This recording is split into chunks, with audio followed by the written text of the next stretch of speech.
Did it actually start streaming the right way the first time? Nope. Nope, almost. The one thing that wasn't set up was my mic. That was the one thing. That's, I would say 99% pretty admirable. We don't really need that on. Oh, hey, there we go. Hi, hello. Well, hi, hello. I haven't started streaming on Twitch, so you get the raw, unfiltered introduction while I set up the rest of the stream. Isn't that fun? Yeah, it's fun. God, you can't. I'm not gonna swear because I keep forgetting that it's not the best practices to swear in the beginning of your stream. So I'm not gonna do it. Just burped. It's not a swear, as far as I know. Well, hi and hello. I'm Goose. As soon as I get Twitch set up, I will do a much more formal introduction. But until then, we're just chilling. We're just hanging out. We're hanging out right now. We are chilling. I'm getting the Twitch stream set up, and I mean that's really all there is to it right now. But as long as I keep rambling, it's gonna sound like I know what I'm talking about until I am done setting this thing up. Because I gotta enter this stuff manually. For some reason, I think I botched the installation of this stream elements stream management thing. It's a thing. I don't know what thing it is,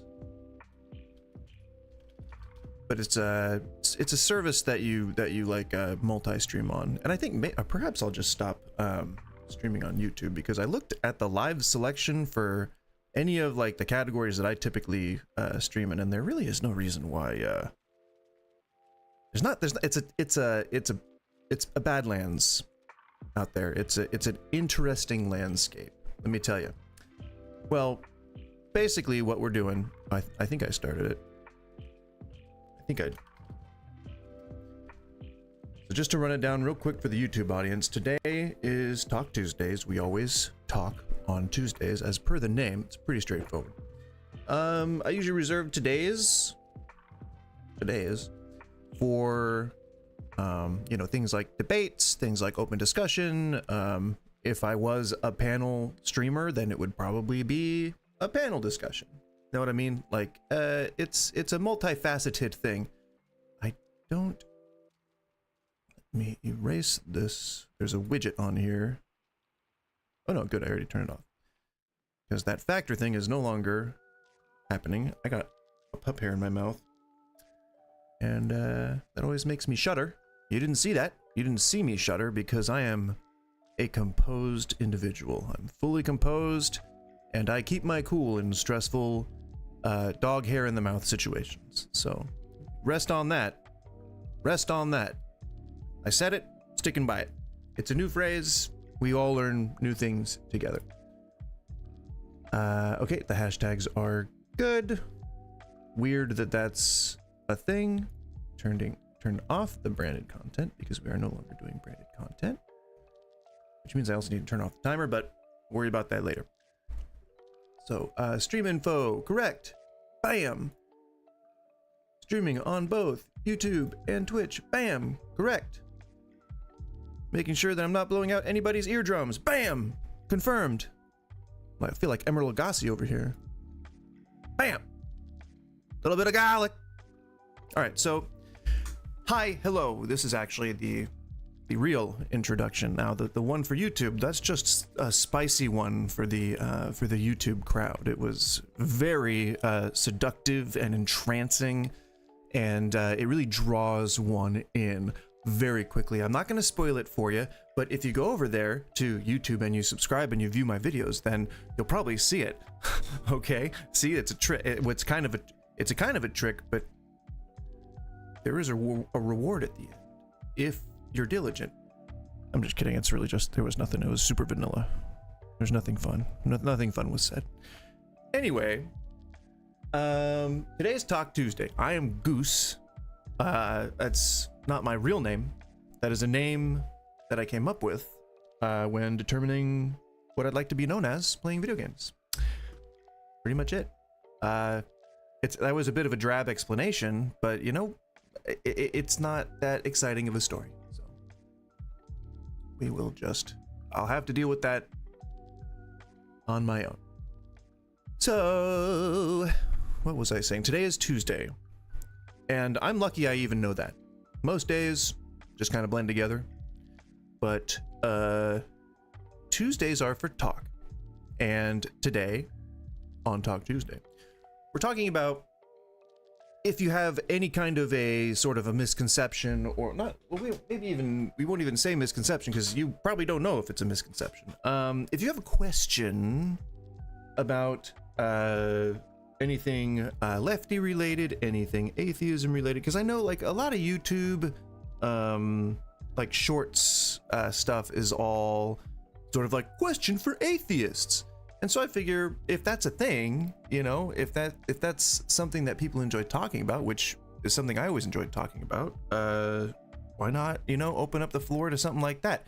If you believe that the earth is flat, simply because you've just never seen a document that you think supports that it's a globe, then let's look that stuff up together, you know, let's put our heads together and really like try and figure out these things. If you're confused about, you know, you're probably hearing on the news all this stuff about trans people like not being real people, and I can help dispel that if you're open enough to understanding it, or you know, if you're still like, if you're like older and you're still stuck in the LGBTQ was not a thing back in the day mode, then I can help you through that. If you're processing, you know, there's nationwide, there's been a lot of loss and a lot of like tragedies going around. If you're trying to process something, I can help you through that. It's basically just a day where we do open discussions. I'm open to debates. I'm open to any kind of anything that we feel might be constructive for the time that we're here. There is very little to no game playing on Tuesdays, but we've managed to fill the time well, I think. I don't think I've left myself wondering lately, like, you know, was I filling the time enough? Was I providing enough, you know, information or edutainment or whatever? So, you know, I think it was productive. So this week is a little bit more loose on the topic. I didn't really, you know, have anything in particular in mind that I was like stuck on. I mean, there's some like nerd shit. I don't know, cussing. There's nerd stuff. There's nerd stuff. You know, like movies coming out and like TV shows that have been released lately, or like, you know, Disney Plus had Ironheart. So if that's something that you wanted to discuss too, hey, have at it, my Braj. Watching through Workaholics again, so Braj is the word for dude on my mind. But dude is also just a general signifier. That's a genderless term as far as I'm aware. All right, so in the meantime, while we're waiting for people, by the way, I'm Goose. I know I already mentioned it, but I just feel like mentioning it again. The Discord link is in the description. The Discord link is to the box, and it's to a waiting room. And if I see someone in there, I'll pull you up, and we will have a chat, etc. Nobody's in the waiting room currently, which is why I have not started talking to someone yet. So in the meantime, while we're waiting, again, I'll link in the description. If you'd like, you can join the Discord proper, I believe, from the voice chat room. I don't think it restricts you necessarily from visiting other sections of the Discord. I think the box is really the only thing that is locked down. So feel free to join the Discord if you want to stay tuned for more, you know, announcements for streams or for whatever, like debates, or if you want to just like listen in on some calls or whatever. I don't. You know, it's easy going. I think I tend to be a bit more casual about these things, like just kind of let the people sort of decide what they want to see. So we're gonna take it sleazy, and we're just gonna kind of like play things by ear. If I knew how to play any of the instruments that I have, I would probably start playing, but I don't. I bought them fully intending to learn, but it just didn't work out. I don't have the patience, and I just get like, I hyper focus for a bit, and then I just drop whatever it is that I've been working with. I don't know. It's like one of those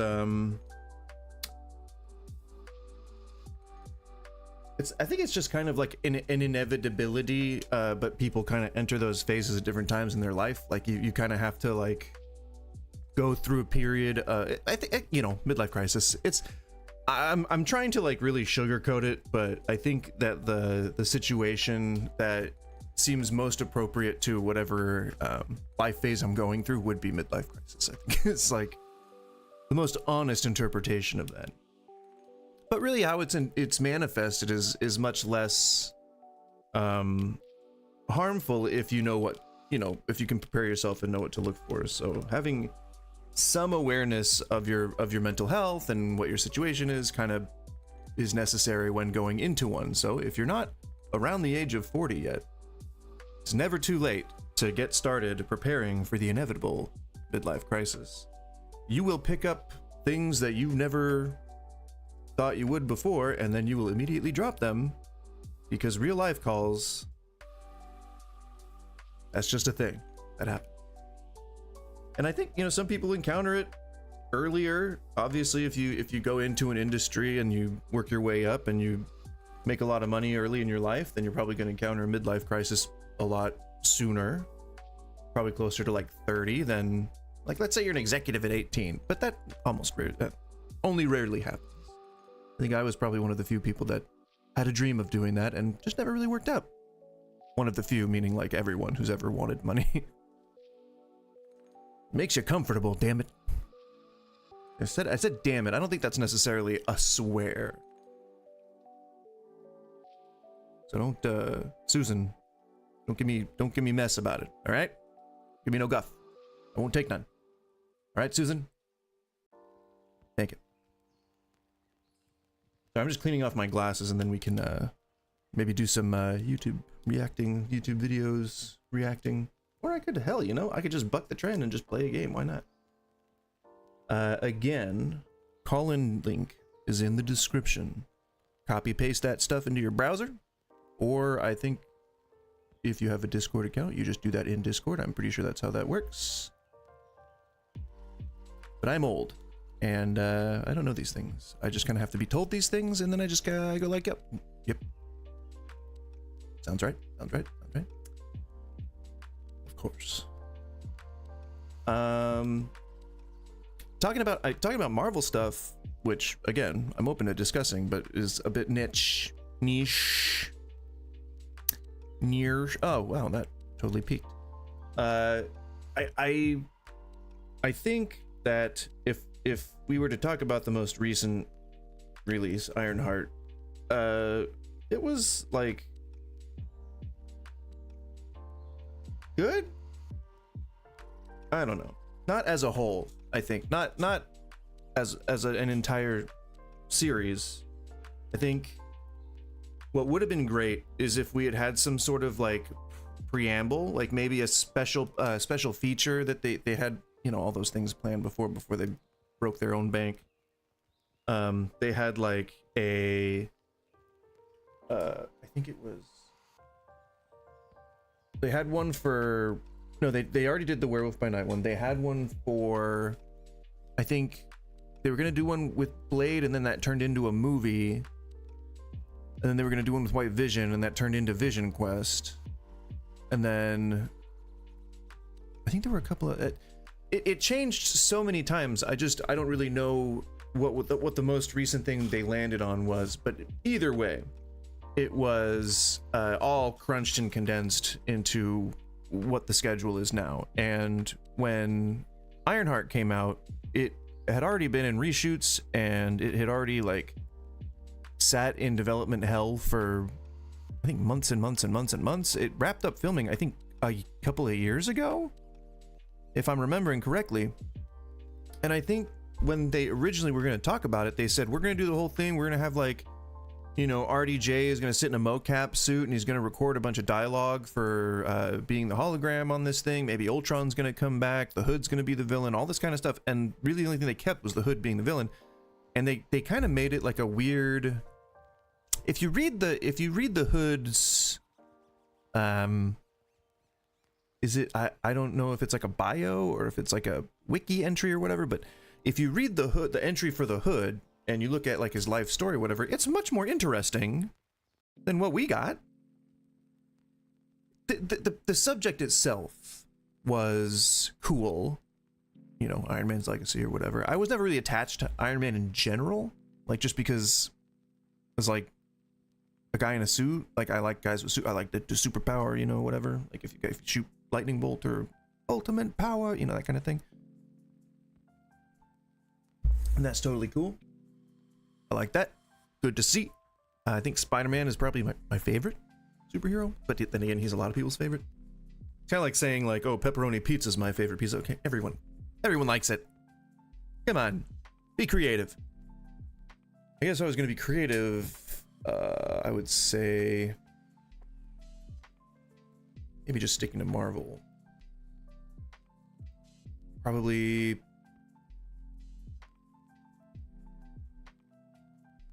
I don't know, man. It's always been Spider-Man. Yeah, I can't really think of none of the Avengers. Not a big fan of the smashy type, and that's what the majority of them are. Don't really like the whole Captain America Bucky thing. Scott Lang, Ant-Man's not very cool. That's why they really don't have him in the comics anymore. Let's see. What's a freaking hero that I like? Yeah, I don't. That's a difficult one. I guess probably one of the mutants, because there's so many. You know, like there's bound to be one that I guess I would enjoy more than whatever. It's all besides the point. If you want to talk Marvel stuff, I am down. That's like probably the most lighthearted thing we can get into today. I think if we wanted to go more controversial, we could. Again, like I got a little content of that to hold me over already, so that's fine. We can come back to that in a couple of weeks. Although, you know, that being said, I'm still willing to debate. You know, like if you're a MAGA person, you're watching, you just stumbled upon this right now, you still want to debate, that's fine. But what I would prefer is to just have those like as they come. And so we can come back to that in like a couple of weeks. But you know, it's nice to debate fun stuff every now and again, you know? Like sometimes you want to like talk to your friends about, you know, where a comic book company went wrong, or where a tabletop RPG company went wrong, or where a you know, video game developer went wrong, you know, something like that. It's fun to talk about fun things, even if it's a debate, even if like the stuff gets heated and you're like, oh, you know, well, F you, that miniatures should be chartreuse and not whatever a variant of chartreuse is. I went into that wanting to say the word chartreuse, and I could not think of any other colors that were similar. Is that a... What is chartreuse? Let me see. Is that like a purple? A boiple? Chartreuse. Sound like Jaja? Or Zaza. That's not accurate. I was gonna say or Zaza, as the kids are saying now, but not the same thing. Not really. No, sir.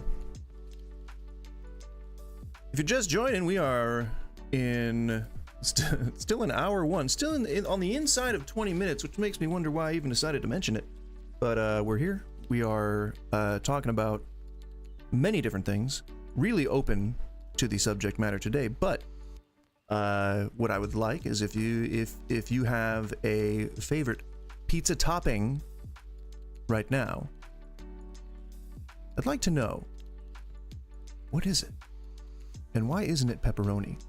Or the little cups? Well, not or the little cup, but specifically the little cups.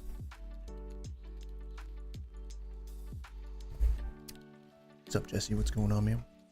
There is a pizza that I saw, and I don't know if this was on Instagram. I don't think it was. I think a restaurant was serving this, and maybe I saw it on like their page on Yelp or something. But they had something called the dragon scale pizza. And so, but basically what they did was they cut those like cup pepperonis in half, and the grease in them is perfectly fine. I don't hate it. I enjoy that, especially like when you put some chili oil all over the pizza and it like infuses with all that pepperoni grease. Beautiful. What I think is really cool though about those cup pepperonis is about how crispy they get. That's my little I love that so much. Ooh, you know? Hey man, it's true. Well, it can be. But the thing about sometimes like if you fold it up and eat it, then like sometimes some of that precious grease does leak out onto the plate.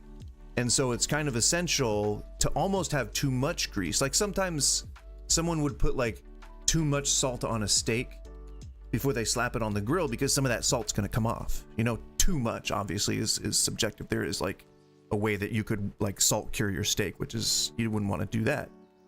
But yeah, the pepperoni, it is like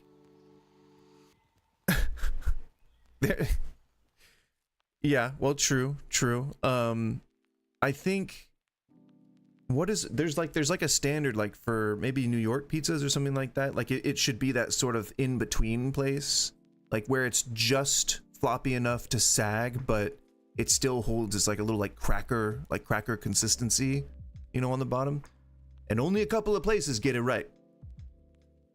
Still, I've yet to go to New York, man. 40 years old, and I've never once gone to New York. I did Kerouacking all up and down the coast in my and southern coast, I guess, in my 20s, and I just never went to New York.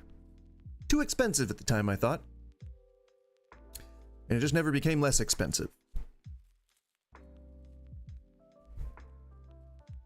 Though my sister-in-law did live there, and of course she makes like 6 digits, so it's easier for someone like that to afford the better things in life.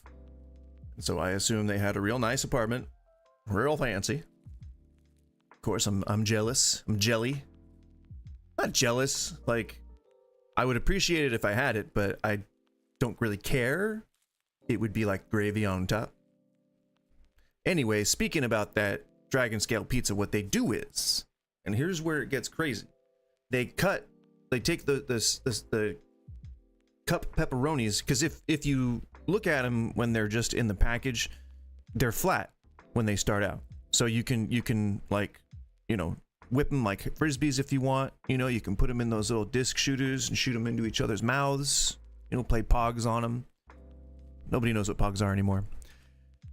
The important thing is that what happens is you cut them in half and then you shingle them really finely across the pizza in like straight lines. I think I did a cursory search to see if I could find it on Google, but let's see if I can actually look for it. I'm just gonna type in the name dragon scale pizza, see what we come up with. Yeah. This is okay. This is similar to what I was thinking. Can I need to put my other scene. No. See what I mean? So they did like a cool design where they swirled it.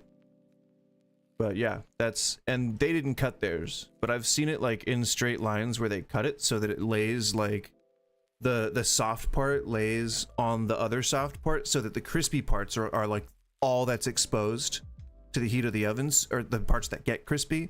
So they get like consistently crispy, and it's just like crunchy the whole way through the slice with like a delicious like layer of pepperoni. Oh man. Woo! I'm hungry now. Damn it. I haven't eaten anything today. You know what? It'll be fine. I'm only streaming for a couple hours. Be all right. Just fine. God, I'm craving pizza though. And I didn't get to have, what was it this week? There was something this weekend I was supposed to have. It was like boigas of some sort. No, I had burgers.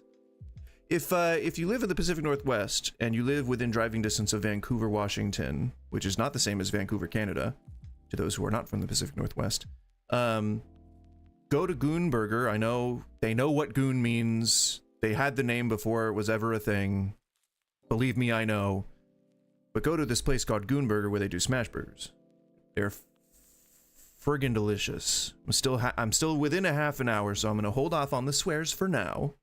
But they are very good. Expletive deleted good. All right? I know most people don't live in the Pacific Northwest, especially people that watch my stream. Typically get the UK and Eastern Europe. Which, if I knew a Eastern European greeting, I'd say it. What is the... I over the course of the time that I've streamed, I have had so many people think that I'm Hungarian.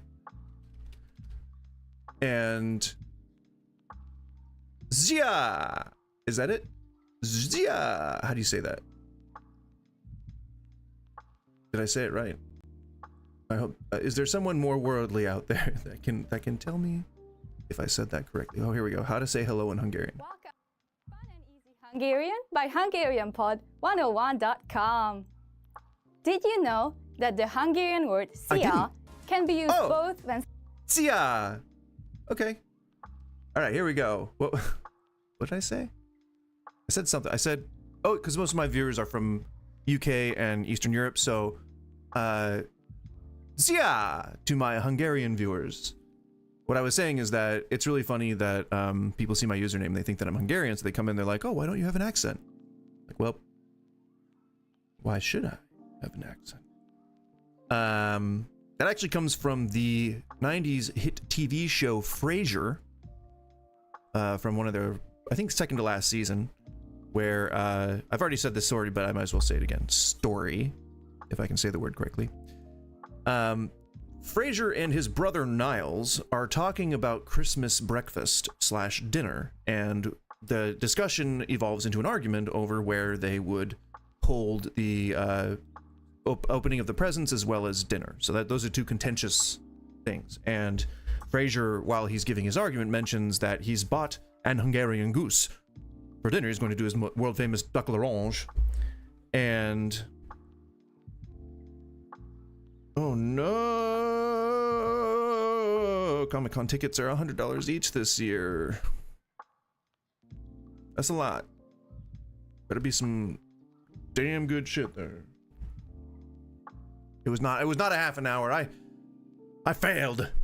Ugh. I already said damn it earlier, so I think I already that was already the failure. I'm trying to get into good habits here, right? I want to be at least like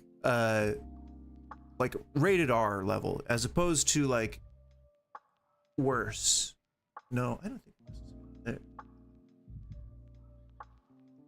is I don't cuss a lot. I'm just reasoning in my brain at the in real time. You're welcome. You get to see the process of a person with ADHD trying to talk themselves in or out of something. A little glimpse into the psyche. And now I forgot what I was talking about, and that's usually how that happens. It's that part of your, there's like a glitch in your brain that happens a lot in people with neurodivergence. It's like where it's the sensation of walking into a room and forgetting why you walked into that room. It happens a lot, and I think that's a component. I don't think it's not a cause or a result or anything. It's just part of it. It's like how it, I don't know, happens a lot when you get older. It's a brain thing. Aren't all things brain things to some extent? One could agree. Just kind of went off on a tangent there, didn't I?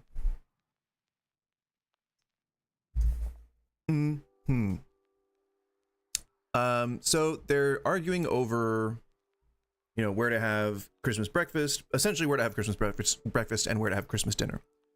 And they keep going back and forth. and they're getting, you know, in like a sitcom, it all, you know, the tension builds and builds and builds until one person like gets upset, and then he goes, "Has nobody heard me say I've got an Hungarian goose?" And I don't know why it hit me so hard, but I just, every time I hear it, I laugh. And I've seen it so many times. I've had to have watched that series, the whole series, at least 50 times by now, just because I've watched it almost 3 or 4 times a year since it's been out, which I think the last season was in 2001. So there's a lot to watch. 11 seasons. I think, no, maybe 2004 or something. 2004, 2005. It was just after I graduated high school, which that's when I graduated high school. If you're feeling old, there you go. And I was even like, I got into school late, so I was a grade under what I should have been, because I guess, like, I don't know, I tend to describe my mother as a not so good person. I usually describe her in much more harsh terms. If no one noticed today, just so you guys know, I'm theming it up. All right, I've got a fit. All right, I hope you notice, because I'm doing it for, well, for myself. But you know, if you guys appreciate it, all the more. Theme is a thing, you know. If you have a good theme and you roll with it, then I'm just gonna trail off and then ramble and make it sound like it was impactful and meaningful. And there you go. And that's what all there is. That's like the definitive word on that. And I can stand by that, because I know that I didn't say anything at all just now. Splashed water in my eye. That was pleasant and then unpleasant very quickly. What is it? Okay, it's 32 minutes in, so now I'm not so concerned about curse words. All right, boys, we can let loose. We can say poops. All right, we can say farty words. All right, pee-pee. What I'm saying, freedom. All right, cat's away. Susan is no longer watching the stream. She's no longer lurking. I have water in my eye, and I there's a little in my nose too, and I don't want to get it out of there because I don't want to look like I'm picking my nose. So it's just gonna stay in there, and there's just gonna be water in my nose, and I'm gonna have to be okay with it.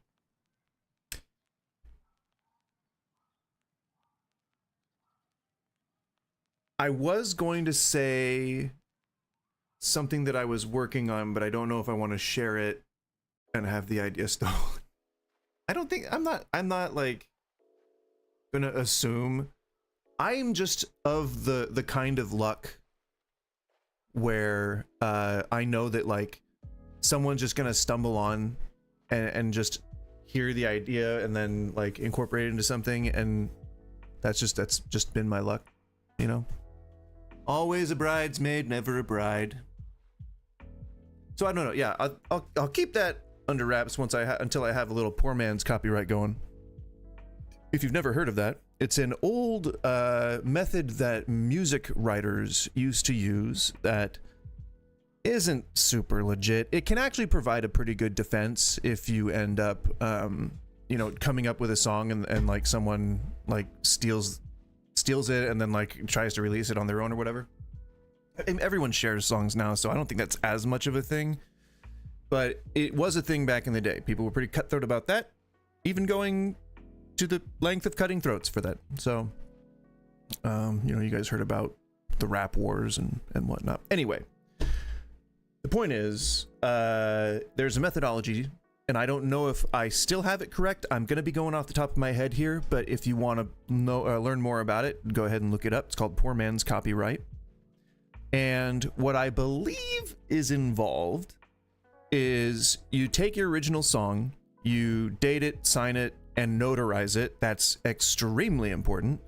Notary verification is like a super important part of getting like legal documents to be whatever. Yep. And so you would then seal it up, put it in a manila envelope, and you would make sure to like have some kind of a notification somewhere that if the seal is broken, then that it's invalid. Like only the holder of it. It's like holding a deed when you watch like an old movie and people seemed to think that you kept a deed in the house in a safe. It's like that sort of thing. Like as long as you hold on to it and you're still living and you're still holding it somewhere, then you will have a way to prove that original material is yours. I think, and I may be mistaken, but I think the last case of this was for a cartoon cell for like, because oh my god, I sound so old. I sound so old saying this shit. Back in the day when they made animations, they used I'm sure people know what cell animation is because cell shading is a thing. So well, that's not really the same thing. All right, I'm gonna be showing my age here, but back in the day you used cellophane sheets, cells, to print pictures onto, and there were different methods of doing it. I think Studio Ghibli, didn't they draw directly on the cells? I think that was like a Miyazaki thing. I don't remember entirely, but when you wanted to make an animation and you wanted to make it modular, you wanted to make a character modular. So let's say that I'm sitting here, like they would cut off my arm and then they would put it on a different cell and they would have me like waving, or they would have my hand on my hip or something like that. So it was a very easy way to just make animations more cheap and a lot easier to do. And so I was gonna Google this, but I don't really know what to type in. The last time a poor man's copyright was used in court. Courty? In courty. Oh, it's actually never been used to successfully establish a copyright in a legal case. Well, establish a copyright, but I'm wondering when the last time was when it was used as evidence. Oh, why it's no longer useful. See, okay, it did change at one point.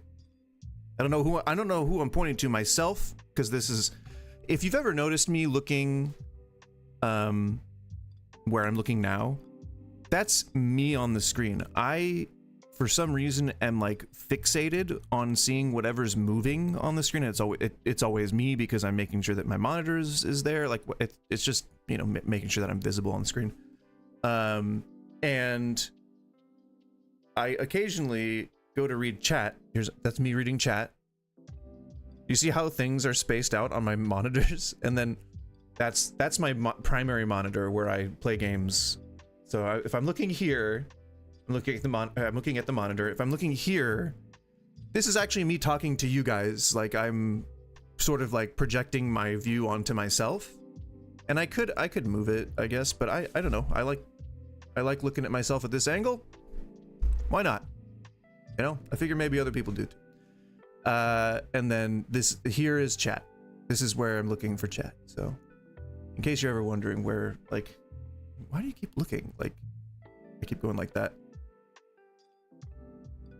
If I had like an overlay for like all of my monitors at once, then perhaps that would be a fun tool to use to have like chat just sort of present, like it would be on a like a fancy YouTuber's stream or something, where it just comes up like on the side of the screen, or like, I don't know, some of the better YouTubers, I think they just kind of have like a really simple chat thing.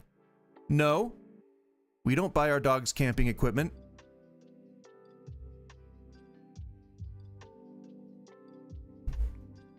For the house, I mean. It's actually for a cat. But what I am more and more convinced of, if you've ever been to like Walmart or Target and you've been to the camping section, you see these like little mini representations of the full-size tents. I think that's what those might be.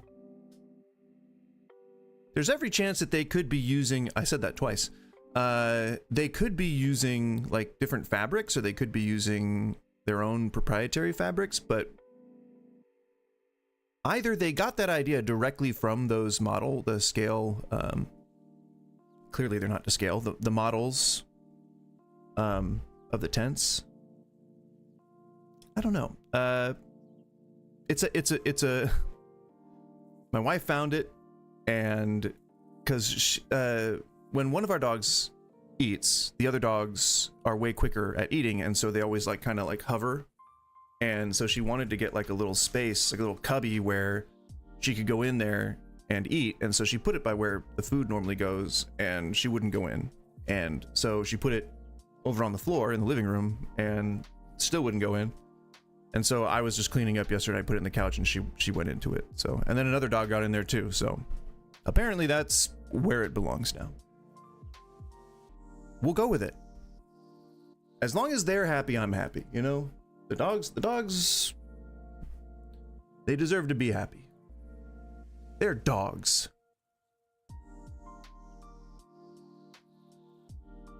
Well, 41 minutes. Man, I was gonna like do sort of like a reminder every hour, but I think that might be too long. And like, I feel like I was doing them a little too often the other day. Well, if you want a tent, you can easily get one at a thrift store. Just, you don't know, the thing that always looms in people's minds is you don't know where the tent's been. But then again, I guess the same could be said for other things, but tents are big and there's a lot of parts and a lot of ways it can get ruined, and it's just, but you can get pretty big tents for like a lot cheaper than a new tent. Yeah, and just like yeah, and people go out to the woods for some like shady business sometimes, so if they're donating an expensive tent to the thrift store and it looks brand new, I don't know. I feel weird about that. There are some military tents that are pretty impressive, like little like 4-car garage type size. But I mean, a lot of that, you know, canvas tents for like, you know, forward operations, like it's really just a lot of like PVC piping and bars and you know, canvas panels and stuff. I mean, you could probably just cobble it together any old time you went camping. I think people want, like, they want a certain like attractiveness factor, you know, whatever's attractive to people, whether military surplus is attractive to people or not. I think, you know, military stuff looks pretty cool, but I don't know, it's up to whoever's viewing it, I guess. But yeah, I like the idea of carrying like a 20-person tent into the woods, but I feel like I go camping so rarely that I would feel like I'm neglecting the opportunity too much, because I probably would be. I'd just love to walk into the woods and do some subsistence camping. That'd be so fun. Like, just, I don't know, chop down a tree, live on fish for a couple of days, just do the thing, do the nature thing, live like a bear. A certain kind of bear, I mean, not the one you're thinking of. What was I doing? I was gonna maybe pull up some YouTube videos. So we're talking. So basically, the reason why today's Talk Tuesday is structured the way that it is because I wanted to lax things up a little bit. Not for any reason other than I want to try and broaden my horizons. I don't just want to be so niche. At least for a couple of weeks. Like I want to try and get into like a heated debate over Marvel stuff, or like well, obviously a friendly, because it's nerd stuff. Like if people don't be getting heated over that, well, I think people do people probably be killing over that. There was someone that killed over like a Switch recently, I think, right? In the news. So it's partially invalid what I said, but I don't plan to get heated over any of that stuff. But yeah, like, are there games that you like that I might dislike, perhaps? No, we're not doing Factor. Timer, get out of here, buddy. Get out of here. I'm not doing Factor anymore. This is not a brand represented stream.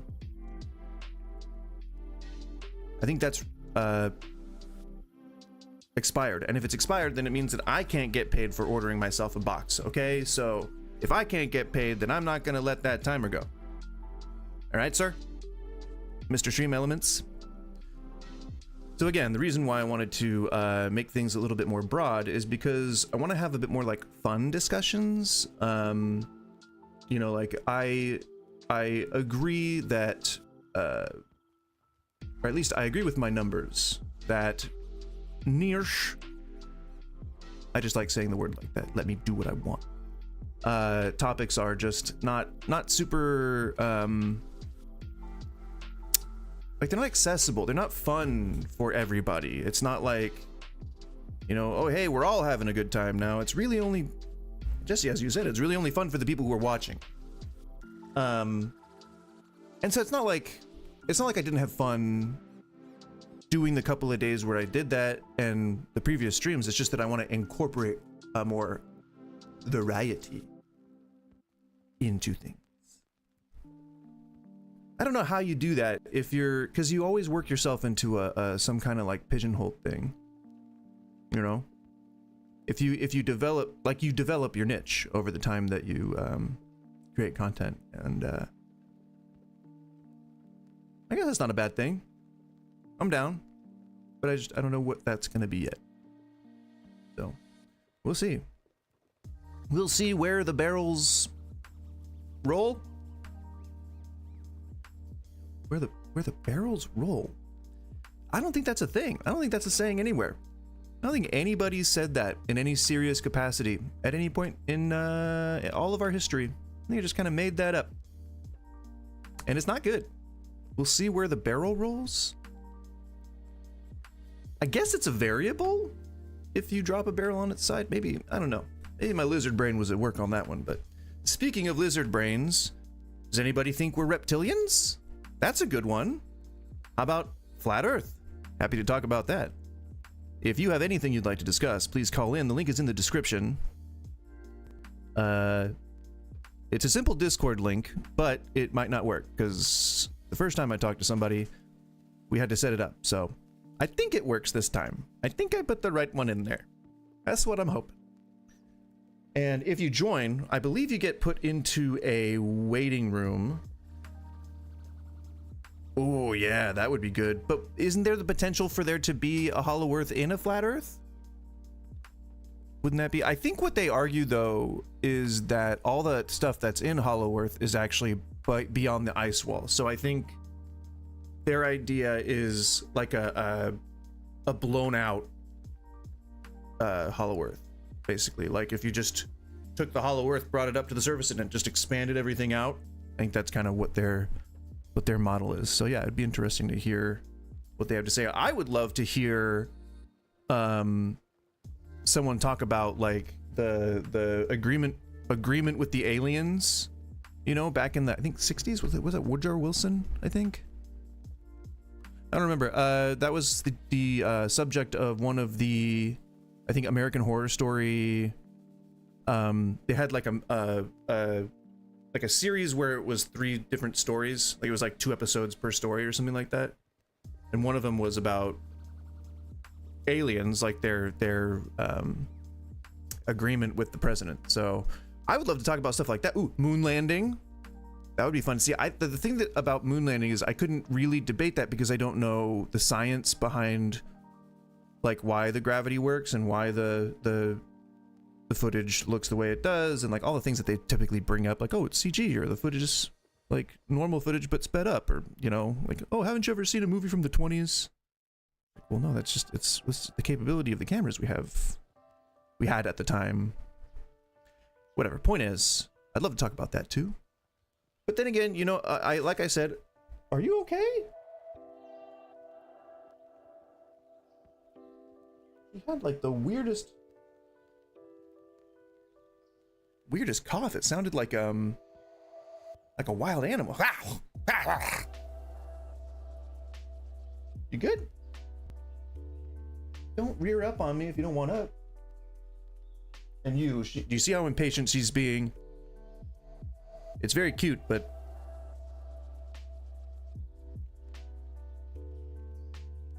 It's specifically tailored to tug on my heartstrings. She wants either food or she wants to go outside. But it is too hot. 80 freaking degrees. It's only going to get hotter from here. I don't think today's supposed to hit 90, but 87. Why? Why does she want to go outside? You know, I did the math, and I don't think it works linearly for dogs' age, but if we divided how old she is by or not, if we divide it by 7, yeah, she's only like a year, or like a year maybe. Yeah, it's very cute. She's still a baby. Very cute. But I think, you know, development with age works differently for dogs. It's more like they reach their full maturity by like 8 months, I think. I think if I read that, I don't remember. I'm just saying it off the top of my head. Don't quote me on it. I don't know enough empirical evidence about dogs to say when they're adult. But it's very cute that she's still very young. Because she is just a floppy weirdo. She is a floppy, derpy weirdo. She's wagging her tail while I'm talking about her.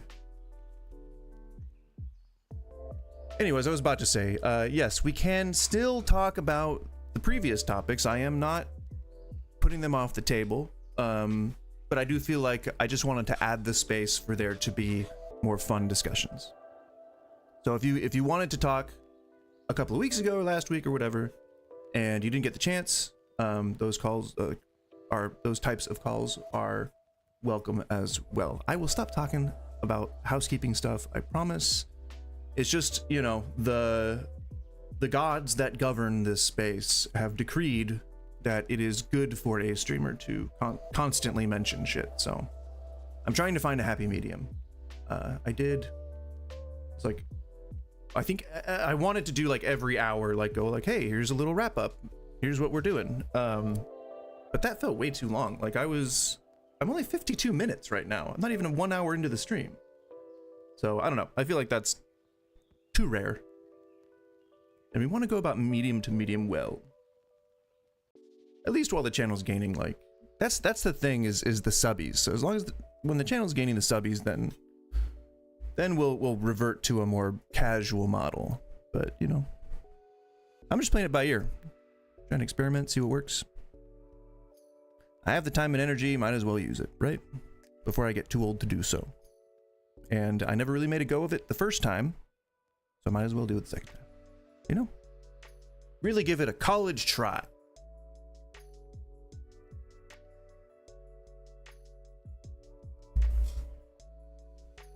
She's crazy and cute.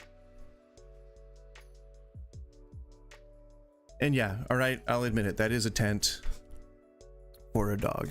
I'll officially cop to it. Sometimes you gotta put your dog in a tent. You know? That's just how the cookie crumbles.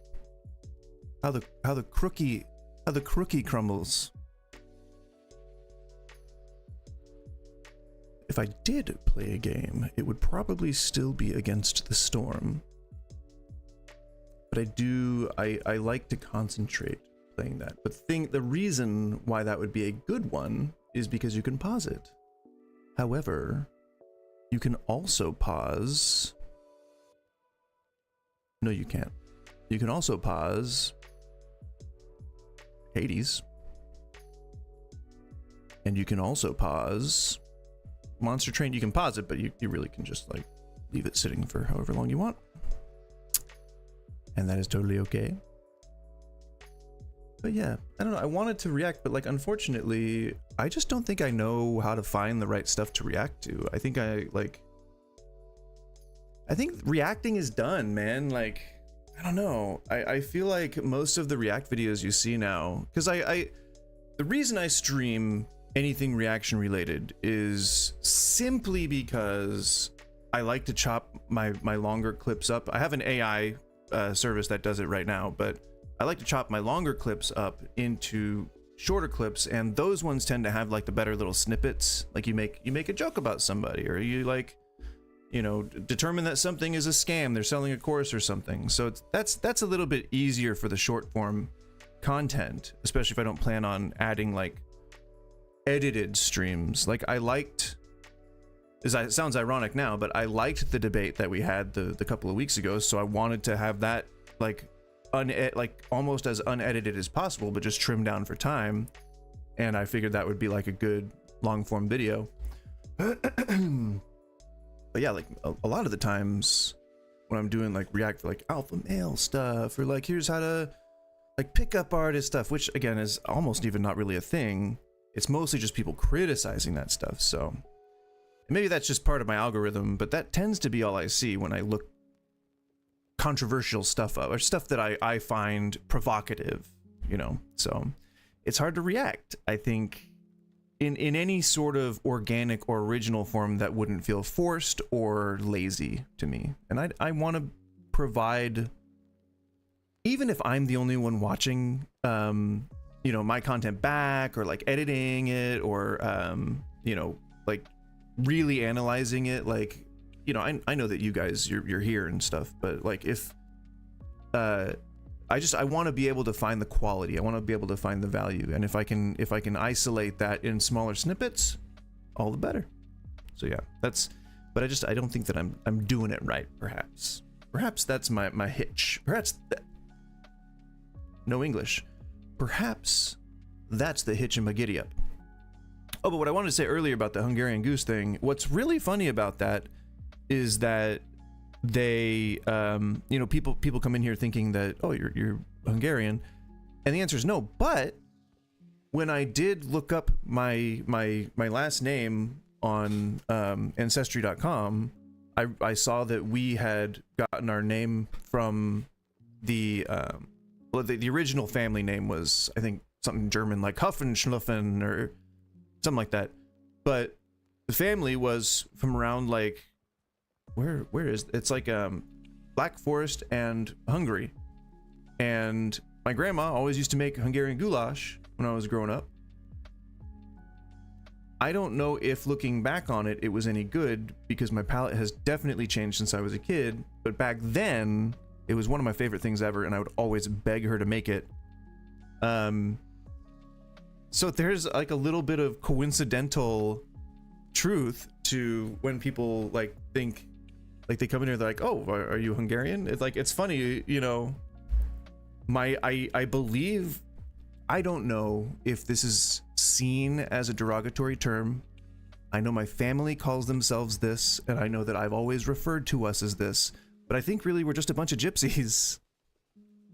I think if you use it in a derogatory sense, like let's say if you were talking to a person from Mexico and you were like, you Mexican, you know, like I think it's sort of like that. It's a contextual phrase. Are you just, she's having so much fun with this. I think it's like a lizard,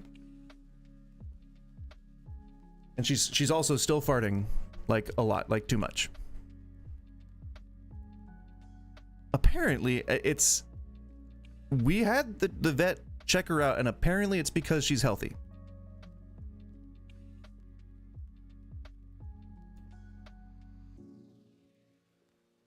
I mean, I guess, you know, and she was already doing it before, but we put her on a probiotic diet. So, and I know that like people, when they take probiotics, they have a lot of gas. But she's, and I guess, you know, maybe I'm contradicting what I said earlier, but she's like almost fully grown.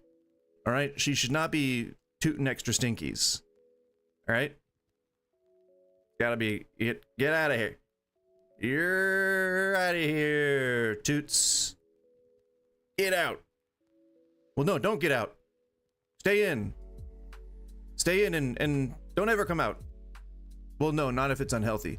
Come out, but only when you need to. She's just a stink factory.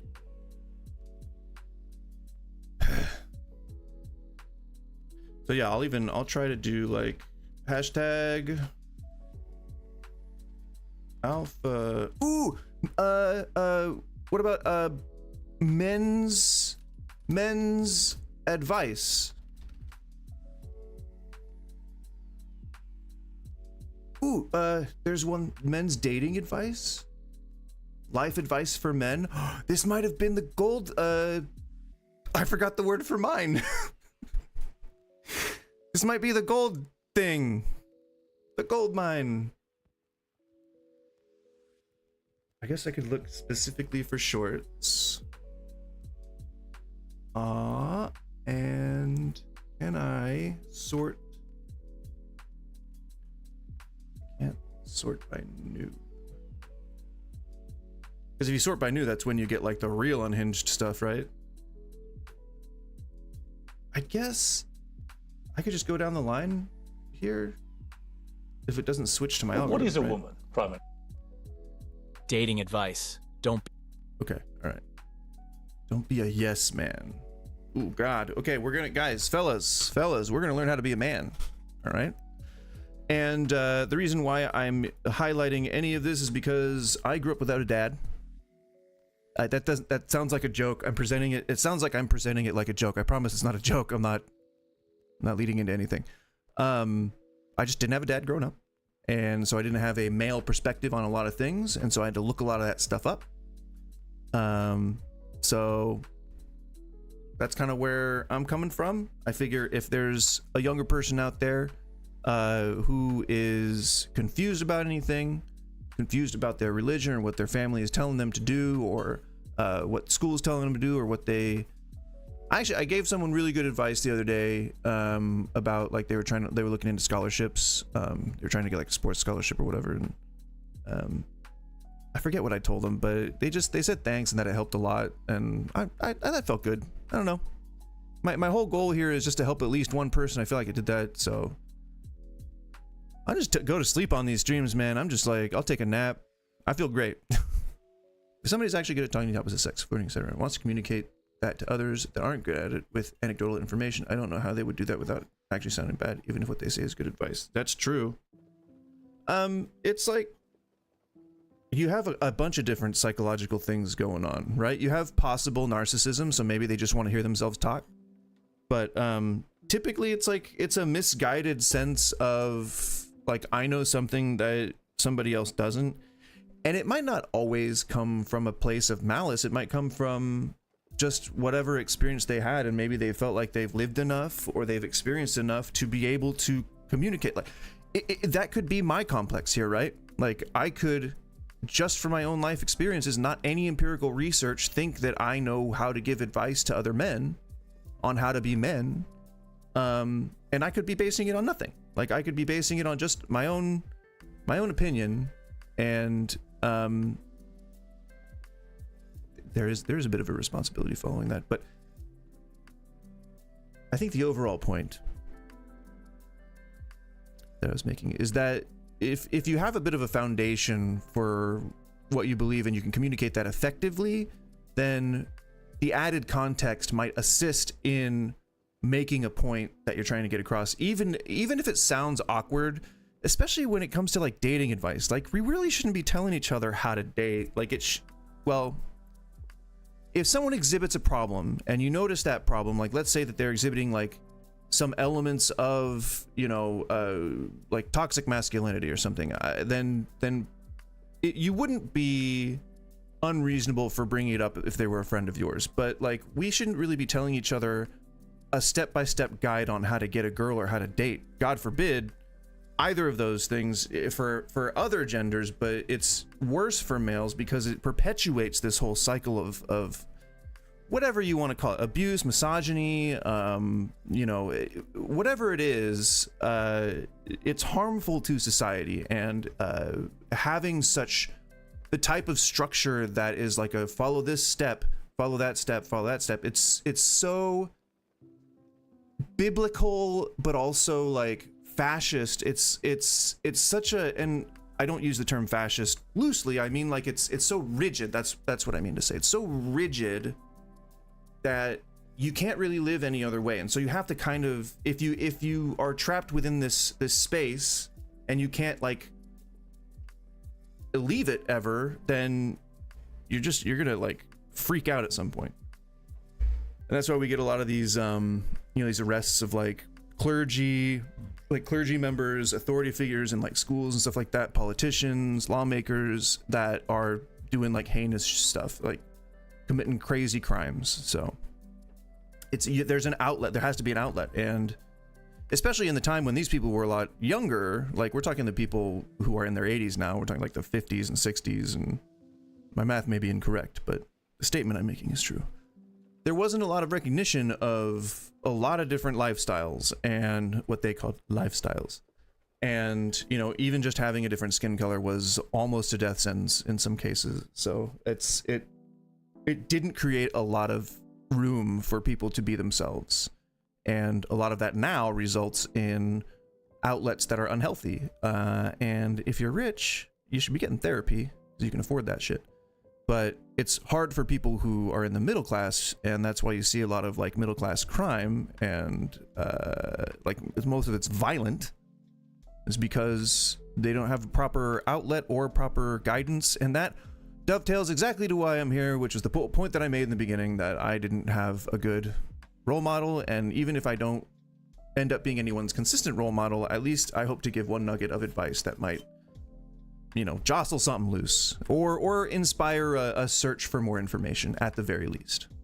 That was a long, you know what, we're it's fine, because today we are just chatting. So that was a long ramble, but I hope there was something informative in there. Holy shit. Sorry for the ramble. Dating advice. Don't be a yes man. That is bending into her frame. What does that mean? When you disagree with her opinion and question her stance, she will bend into your What does that mean? frame and bend over later that night. Oh, well. Oh my. Well, I didn't know it was gonna get so saucy up in here. There's a lot to extrapolate from just this little. My nose itches. I'm not picking it, I promise. There's a lot to extrapolate just from this little. I love that that's a really bad interpretation of Tyler Durden from Fight Club. The Masculinity Rediscovered. I love that channel. That's such a good name for a channel. Oh yes. Don't be a yes man. Doesn't explain what a yes man is, but I assume it means submissive. I assume that the goal to the message that you're trying to communicate here is that if you are submissive, then it will make the woman think she has power over you, which is not a wasting your thing unless you are specifically doing that specifically to have that result. It's relationships are not by nature a power exchange, but they absolutely can devolve into one if you create that environment. If you come from a place of empathy and mutual trust all the time in everything you do, you're gonna find that a lot of your life is a lot easier because they're willing to pull their weight. Crazy, right? Equality is almost like beneficial to society. Whoa, man, it's like weird. Time years. Wait. Well, yeah, at all. Equality and mutual trust. Or empathy and mutual trust, but that leads to equality. Wasting your prime is the biggest mistake a man can ever make. Wasting your prime, okay? There's a guy playing video games. What a waste. We all have a peak and have our prime year. I mean, that is and isn't true. If you want to argue from a biological standpoint, then you're pretty much downhill from the age of 18 to 25, depending on when you entered puberty. So you're wasting any years after that if you aren't in the grind set. Years where you feels like the mental matches the I'm not letting you physical. outside. It can feel like the world lays at your finger. Where the mental match the physical. I mean, but that's a good thing. Like my body is soggy, but my mind is rigid and curved. So yeah, I don't know why that would be a bad thing. During these years, believe it or not, most men never truly get to experience these prime years and supposed to become beast both physically and mentally. That wasn't English. Wait, hang on. Let's say this together. Hold on a sec. Most men never truly shut up. Most men never truly get to experience these prime years and supposed to become beast both physically and medley during their younger years so you could face challenges and look back proudly later in life. AI slop? You have incredible potential, do not waste it. I mean, no message there, really just that you waste time. I don't know who you is in this particular sense. An adult female. How difficult was that to answer? Not too hard. He was just on Time magazine's 100 most influential list, named by Justin Trudeau the wokest human being in the history of planet Earth as the champion of progressive politics around the world. Oh man, it's this same shit, like the same shit that people have said, what is a woman? Like, I'm sure that anyone who has seen any like Threads, Twitter feed, TikTok feed, anything like that, they see probably have seen either people talking about it or asking it. And what the problem with arguing about it is that you really can't in a simple way, and that it acts as a gotcha for a lot of people who are asking the question. I mean, a woman is a social term, and we made up words, so we get to decide what they mean. Some people mean sex when they say gender. Some people mean gender when they say sex. And empirically, there is a truth, but a lot of people, especially people who have pre-existing opinions about trans people or others, gay people, black people, whatever, people have pre-existing notions about them are going to believe what they want to believe. And if you somehow come up with proof that there's no biological basis for their existence, then they go like, whew, okay, now we can just, you know, get rid of them. Whew, they proved it wasn't a thing. Now could you guys, what is that? I got a cowlick hat hair. And you know, now we can get rid of the gay people. Oh, maybe we can do black people next. You know, oh god, you know what I mean? I got cotton mouth and then I had to swallow suddenly, and it was like swallowing a cactus for a moment. The easiest way to argue about it is to say that a woman is an adult human female. It covers all the bases, and you can walk away or you can explain it. And the easiest way to explain it is by saying that sex and gender are different. Gender is the social expression of what we've decided that men are like and women are like, and sex is the what you like, the organs that you were born with. It's really, really simple, and people can say back to you like, oh, well, sex and gender are the same thing, and they can assert that, but you can easily just pull up a picture of any other species and say, is that a woman? So it's pretty easy, but I think a lot of people don't really know like how to put that into simple words. I don't know how that's difficult. I think what it is that people who ask that question set it up in such a way that they can go like, ah, so you don't know, you know, or like they're trying to elicit a specific answer, and the person on the receiving end falls into the trap when they try to word it differently, when they try to word it in a way other than just saying the definition. There's a hair on my mic.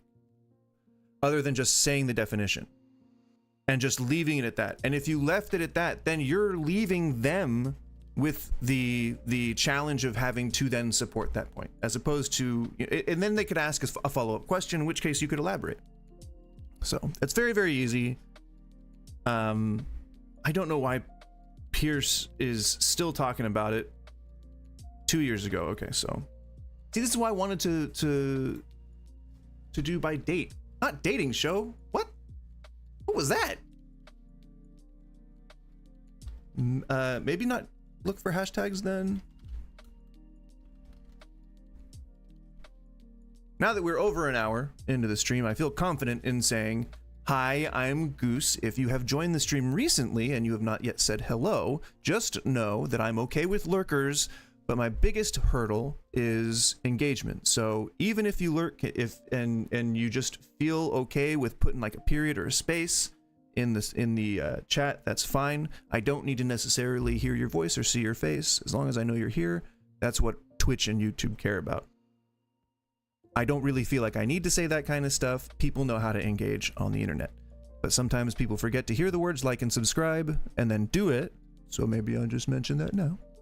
I am Goose. Today is Talk Tuesday. Today we are talking about pretty much, I mean, almost anything. But I've targeted conspiracies, things like conspiracies, and if you are of a misconception, which you may not know you're under a misconception, but if you have a strong belief about anything about atheists or anyone on the left or any of the culture wars stuff, I am happy to clear any of those bits of confusion up for you. And if I can't, I'm happy to point you in the right place. Calls are open. They are they're in the description. The link is in the description for my Discord channel. It will put you into a section of Discord. It will put you into a section called the waiting room where you will hang out, but please feel free. I think you can also just join the Discord and just be a part of the community. So that's what I want. I want to build a community. I want a bunch of people who don't necessarily have to be like-minded. But I want to get a bunch of people together and just have a thriving base of people who can get together and either like chat, play games, or just watch me on here flail and crash out. Maybe that's entertaining to you. I don't crash out often, but you know what? I'll do it. I'll do it. I'm crashing out. Look at me. And there you go. I'm done. Dio. I don't. Am I reading that word wrong? They would likely not be able to apply gender terms. Well, exactly. They don't know what a woman is. They don't even know what a pingle or a dingle is. Oh, okay. Gotcha. We'll go with upload date. But then I don't think I can sort by shorts. I guess if I under 4 minutes, maybe that'll work. Anyway, if you want to call in, please do so. I welcome all points of view, but if you've got something spicy, you know, if you think you can do whatever my head's doing, I don't even know what it's doing. Just kind of doing it. I tried to come up with something to do, and that's just what ended up coming out of my brain. So you got to see it in real time. Enjoy. Anyways, I'm Goose, and we're reacting to stuff that men just need to know. You know, at least it's important enough to put it on YouTube. So that's what we're looking at, and we're going to decide if it's good advice or not. Of course, no sound might not help with that. The girl's past when it comes to like. Okay, all right. I already know this is going to be bad. To guys, do you recommend they ask about the girl's past when it comes to like partners and everything? No, because she's gonna lie every single time. Oh dear. Ooh, that's someone who has had their heart broken and does not know how to process it. That was bad. That was an insane opinion. She's gonna lie every time, okay? It's a waste of time to ask for her body counts. Body count, such a what you nasty need to do term. Is look at her behavior. What type of boyfriends has she had in the past? Does she have a father in her life? Does she respect male authority in general? Because all of those people, even those people who have just those factors, are all the same, right? Is she combative? Does she like to club a lot? Does she like to drink? Does she? Because every woman that goes out to the club is just looking for multiple partners, just so into it. Do drugs? Like, all of these things are huge red flags. When you're giving advice On a third, host biological sex, a distinct birth or sex, like a midwife, like a race of midwives. Midwives didn't carry, did they? So race of surrogate midwives. Did midwives carry? I thought that I had read that there were in some cultures that they had carried. Well, either way, even if I'm wrong, then that's fine. Surrogate midwives. I mean, aren't there plants that do that? Like there's some kind of a mutual relationship that helps deposit seeds into like different regions or something. Like a parasite? No. Yeah, I guess. Like something that is the thing where you F to reproduce. And like a wasp lays an egg on a tarantula. I think like that, would that sort of be the thing? Like aliens? No, because xenomorphs, like they're asexual, I think. Or at least the drones are. No, the queen is. She just starts producing eggs, I believe. Or hermaphroditic? I'm not sure. But they're aliens, and they're very hungry for human flesh. Well, maybe not. They're hungry for gaining vessels to create more of them, which takes the form of human flesh or living flesh. Anything with a chest that can be burst out of, you know? Advice to young men: if your girlfriend of 6 months, weird to be making determinations about anyone you've been dating for 6 months, already thinks you're not emotional enough in that relationship. Well, so I'll read the rest of it. Therapy is great and helping you understand yourself and women. Her sex drive will never be higher than dating. Get out if it's too what? That just feels like whiplash. Advice to young men, sort of altruistic. If your girlfriend of 6 months already thinks you're not emotional enough in that relationship, okay, drastic, but not entirely weird for a relationship that has, in their opinion, become toxic. Therapy is great at helping you understand yourself and women. Super good advice.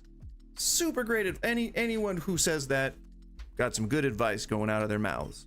Her sex drive will never be higher than dating. Get out if it's too low for you. And we've taken a real hard left turn. Real hard left turn into misogyny. Wow. Bit of a misconception there. Sex rates only change because comfortability increases. And you feel better on that person, and you don't necessarily have to bond. Bonding period takes around 6 months. Weird how that works out, right?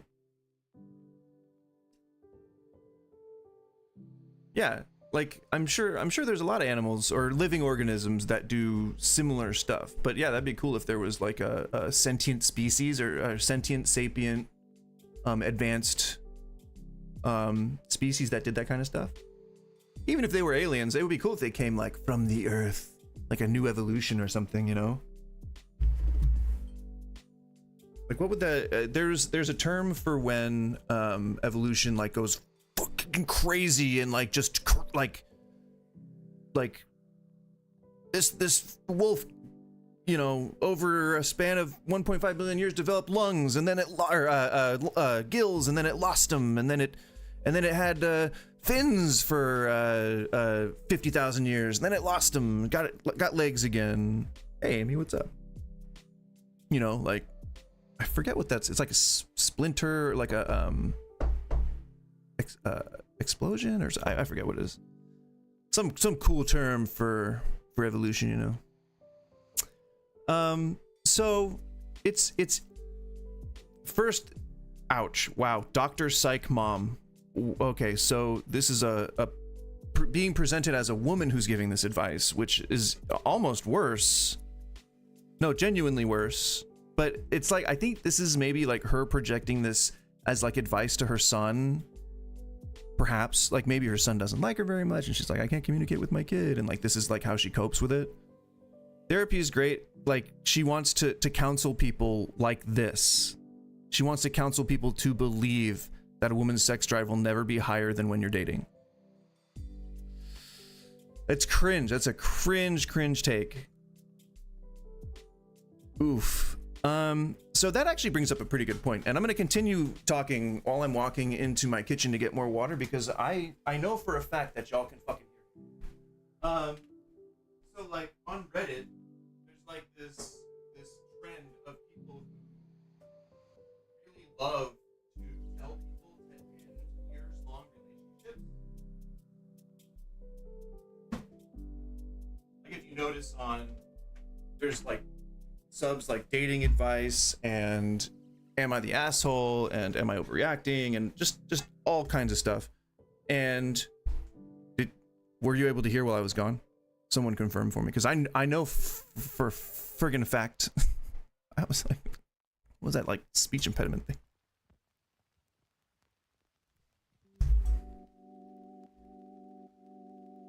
Oh, okay.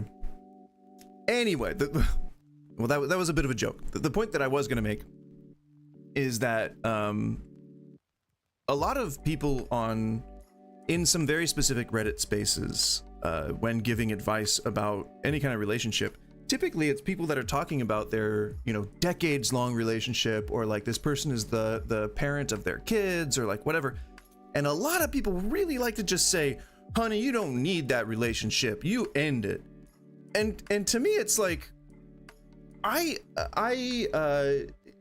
personally, it makes me very confused, because I've had a lot of fights with my wife. Like my wife and I have like been like screaming at each other before, and I think like it's almost a good thing to sort of like come close to ending it sometimes. Like, you need to have heated discussions and be able to have the emotional intelligence to know to de-stress and walk away from it, and then come back, send a game request in your DM in Discord, and then to come back and then like be ready to have the discussion again.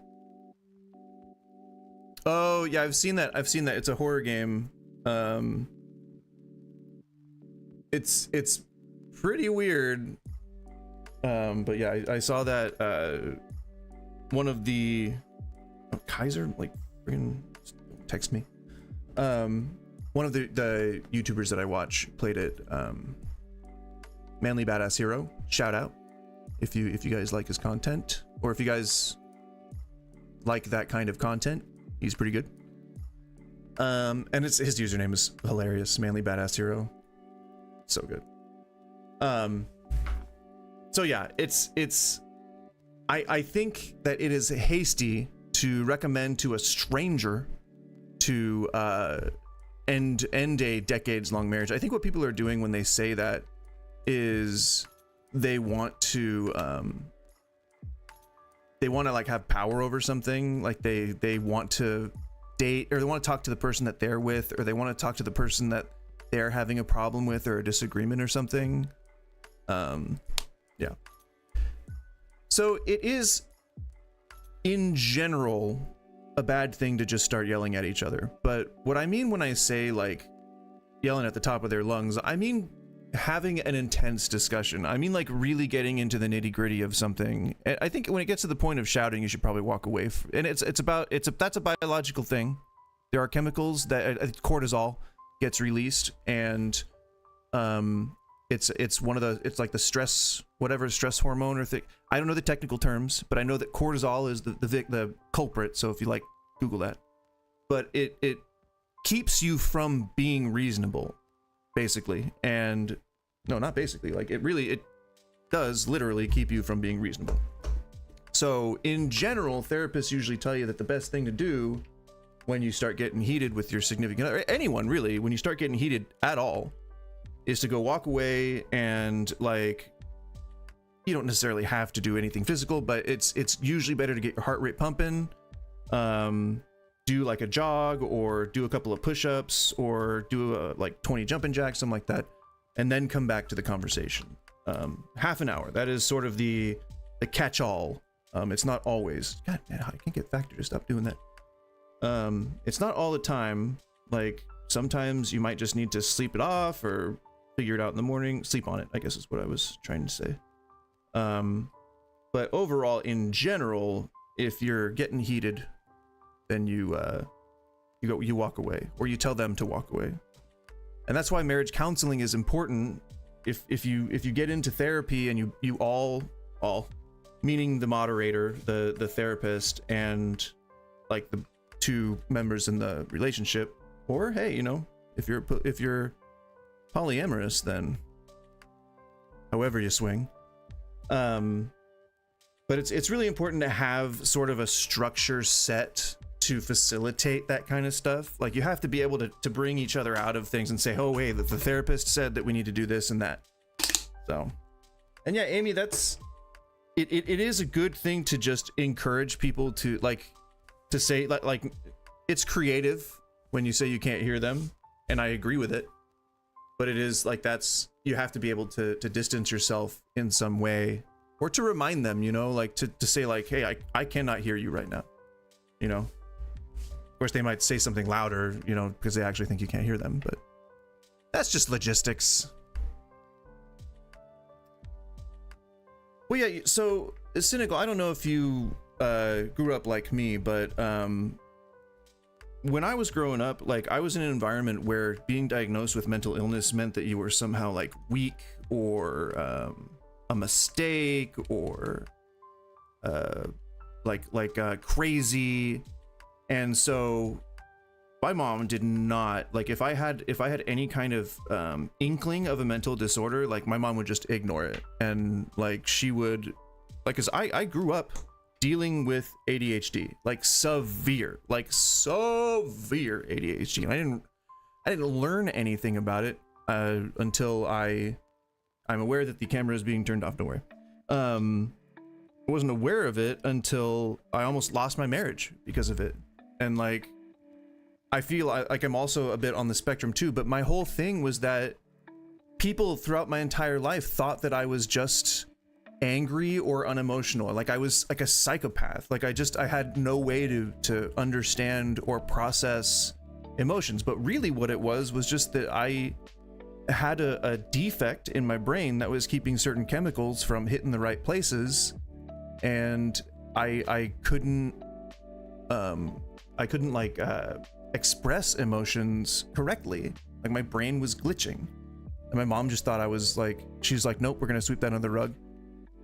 So I had the same sort of thing with my wife, and like, once we got into like a really like a big fight, and she was like, because she was saying the same thing that you were, like, that it seemed I didn't care, like, I just, you know, I didn't give a shit about her, or like what, you know, anything we were doing. And at the time I was doing pretty well, and so she thought like maybe I was cheating on her, maybe I was like gonna leave her, like, you know, go off and just be on my own or be whatever.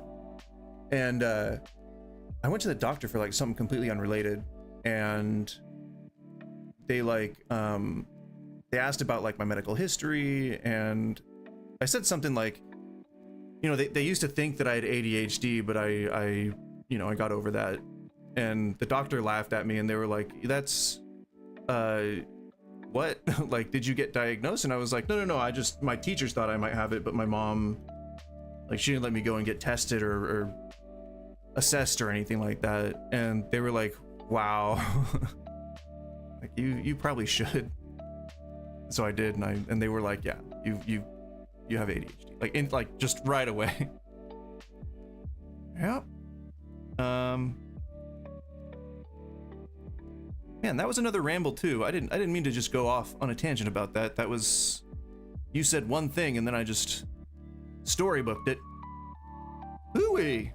At least I'm filling the space, you know? That's just minutes in the old minute bank? Minute bank?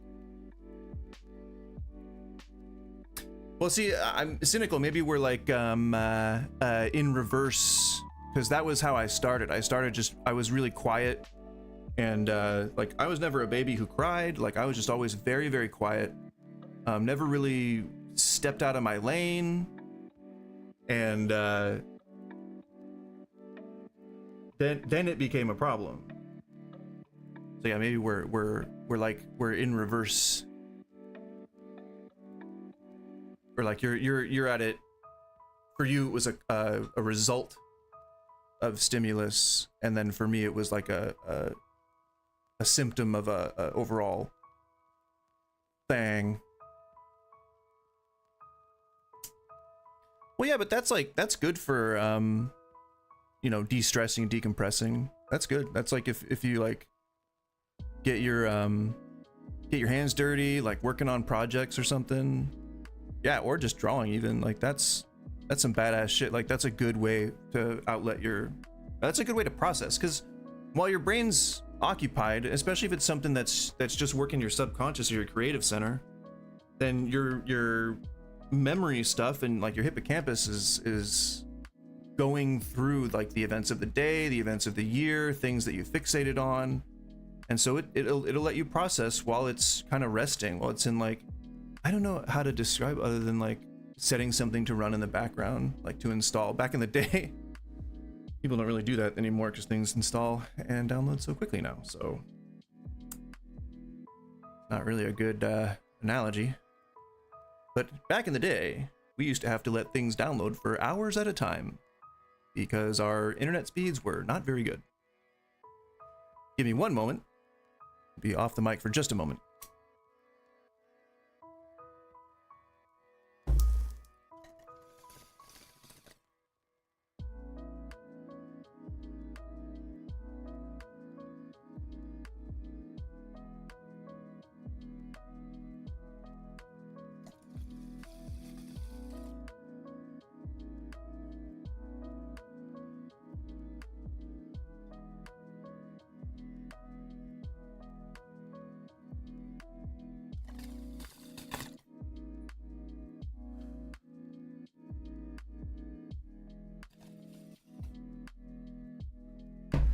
Oof. God. The worst thing that you can do is consume buds. I love rain sticks. It does, yeah, it does. It's like a bird, like a babbling brook. The one thing I would recommend, if you ever want to branch out and smoke new buds, I would recommend that you not smoke buds that are longer in the tooth than 2 years, because they don't taste good. They don't smoke good. They don't feel good. Oof. All right, once again, just so that I can talk, so that my throat can burn less. I'm Goose. We are here to discuss any questions or misconceptions you think you might have about anyone on the left, anyone who's an atheist, or anyone who is. I am not myself LGBTQ plus, but I do consider myself an ally and have learned enough on the subject that I can at least try to represent them as well as possible. But if you have any questions or concerns regarding anything, ideally something fun. Something fun, like a conspiracy theory, you know? Let's say you're a flat earther, and you may get mad because flat earth is something that I think a lot of people feel very passionately about, but I would find it fun to talk to someone about flat earth. Same thing about like Christianity. If you feel like you have a take on Christianity that atheists need to hear, I'm all for it. You'd have a hard time arguing the Bible to me, though. Unless you support all that stuff, in which case, Slay Queen, I guess literally. We're also here to discuss really anything, but also Marvel, because I like talking about comic book stuff. Comic book stuff and movies. If you really wanna get me diatribing, then you talk to me about creative stuff, because that's, ooh boy, or food, you know. But food is more of a reverential thing. Like if I'm gonna be talking about food, I'm gonna be talking about how much I love pizza. I'm gonna be talking about like my favorite pizzas, because, and that's not like a pushback discussion. I can't even push back friendly on a thing like food, because I just love most foods. Like, try and name a dish I wouldn't like. I bet you, like, any dish I wouldn't like. And I either haven't tried it or I like it. Betcha. I bet you 10 million internet points. Oh, caveman coffee. I've had one of those. It wasn't unpleasant. I don't see the reason for it. But it was fine. I put cream in my coffee, so it's like butter really is just milk fat solidified. And it's without the milk protein in it, so if anything, it would make a more resilient cup of coffee. Like, it would probably stay hotter longer, and it would provide you with a little bit more fat for the day. And it's actually pretty cultural. There's where is it that does that? Is that Sweden or Norway or? Well, there's a country. There is a culture that does it pretty regularly. So, yeah, it's a thing. People also call it bullet.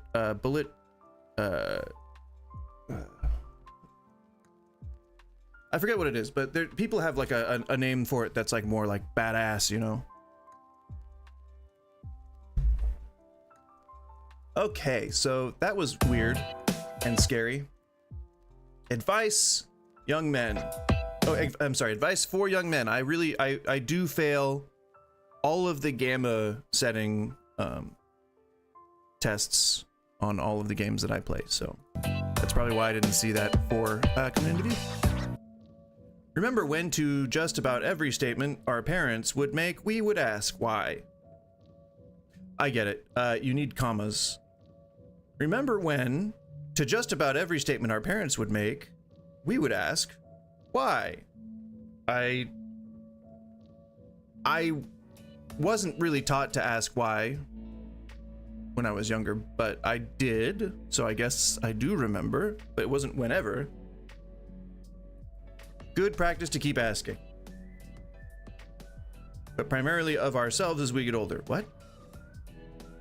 Oh, okay. So the trope here is that they're thinking about when a kid goes, why? Why? Yes, bulletproof. Bam, bam, bam. Sorry, that peaked the mic. Sorry if you're wearing headphones. Yeah, bulletproof. Bulletproof, nothing to lose. Is that the words? Fire away. Oh, I think that's the words. I might have gotten the words correct and I might not have. Too bad. But too bad. I mean, I guess this is just kind of a nothing burger there. Oh no. Oh no. Oh no, what's he gonna say? Meeting someone or dating, and we always say trying to find a community, like so whether it's something like GMC, whether it's like okay, sure. a hockey club, or you find a gay hockey club or something, and then make friends naturally in that. I am happy to know that there's such a large swath of gay hockey fans or players where they can create their own club, which I think, is that a sports team or league? Cool. Friend can introduce you to that friend, and you never know, like you said, it might start as friends and then it could become something more, but you're taking the pressure off of it. What's all the of this best sounds advice like for normal meeting someone or dating? Why is this labeled as gay dating? But it's perfect advice for people in general. You find a community that has people with similar interests, and then you start as acquaintances, move to friends, get to know each other. If there's a spark, there's a spark. If there's an instant spark and they reciprocate, you can probably just ask them out on a date right away if you want to just be direct. But the best relationships start out with a good foundation, usually of trust and shared experiences. And that happens with friends. When it comes to women... Uh-oh. Red flags. And this guy guaranteed has a six-pack. Okay. So. And I don't know if G means gangster or granola? Could be. Potentially. We'll find out from his video. And red flags, don't ignore them. All right. Get your nipple off the camera, man. That's obscene. I'm telling you, you're right from the get-go. You are right Right from the gecko. from the get-go. Right from the gecko's mouth. That's what it is. Six-pack gecko. Don't ignore them. Because if you do, it's going to pile up. And one day in the future, you're going to regret. Again, that is a nothing burger. That doesn't mean anything. Don't ignore them because it's gonna pile up and in the future you're gonna regret wasting your fucking time. All right, wasting check it. your fucking power time. is inside your silence. Don't. What? Hold on. Wait. So, don't ignore them, but also be silent. So, did you fart again? She farted again. I looked to make sure she didn't poop on the floor or something, but she just farted and it smells like she pooped on the floor. That's how pervasive it is. And she looked at me and she was just wagging her tail. She's proud of it. Unconscionable. Don't share your secrets. Don't feel good by divulging and being honest in the short come. Because in the long run, it's going to be used. In the short come? Trying to figure out what that word means because I don't think it exists. Well, shortcomings, if you are, I don't do anything to her. Well, see, now she's pouting.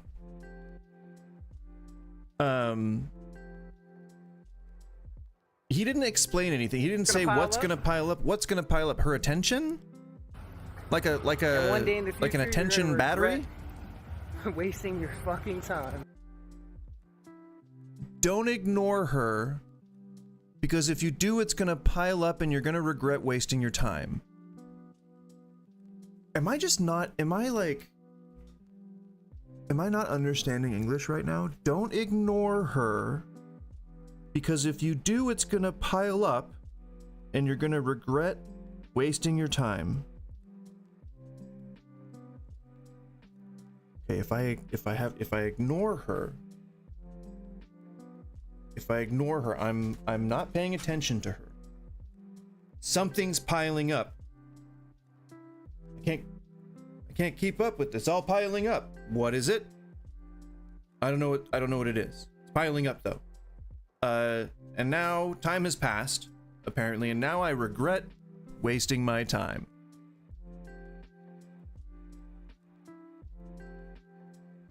And then you're not giving away your secrets. Inside your silence. Right. Don't share your secrets. So don't be open or evocative or engaging or transparent. Don't feel good by divulging and being honest in the short come. So that didn't make sense, but I understand. We all understand. In the long run, it's going to be used. I'm just going to pick apart his words. Even if it's going to be used against you. So who hurt you? Who hurt you? It's said it's not. Even if people feel like they won't, it's all going to be used against you in a very subtle and deeply psychological way. My guess is he's going through a nasty breakup or divorce or something. Don't play the game. It's not worth it. All right. So or just change of life, midlife crisis. That's one of those really clear pipelines that you see, like the you know, the 4chan to 4chan to Twitter pipeline, 4chan to Twitter to YouTube.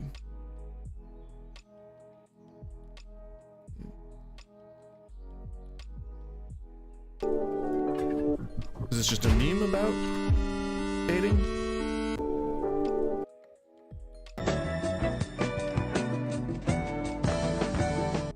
See, we've gotten out of men's advice now. How does this happen? Answer me, YouTube. Susan! Susan! Susan, please. Just a reminder, if you want to, I should probably set a timer for that, right? If you want to call in and talk about any of the things that are in the title, I forget what they are. I think it's lefty, atheist, conspiracies, or conspiracies. If you're a flat earther, if you think I don't know if you like whatever. You know, there's a lot of conspiracies these days, but if you want to talk about that, that's good too. That'll put you in a waiting room, which I will then see, and I'll then pull you up into the little chat box.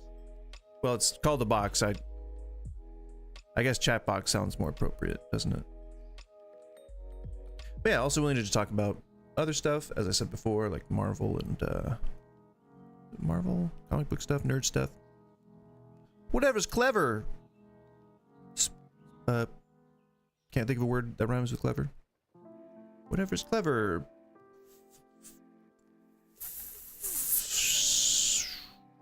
Kebab.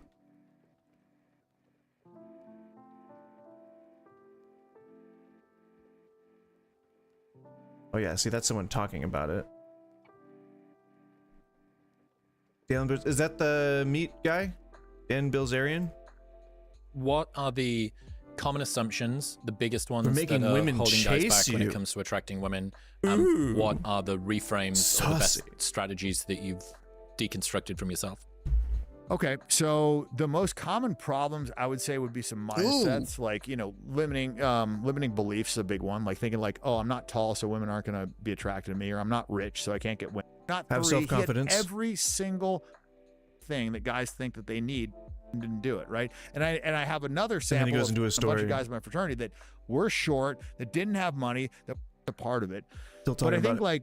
like I said, when I kind of like deconstructed it, the biggest epiphany that I had was the difference of when you are chasing a woman or you're pursuing a woman versus when she's pursuing you, and like the flaws disappearing on both sides. When a woman's chasing you, your flaws disappear, her flaws magnify. Just like when the really stage 5 clinger girl hits you up all the time, it's just Okay, like a little bit of misogyny you're not interested there. in her. Maybe she can suck your dick on a Friday night if you strike All right. out at 3 a.m.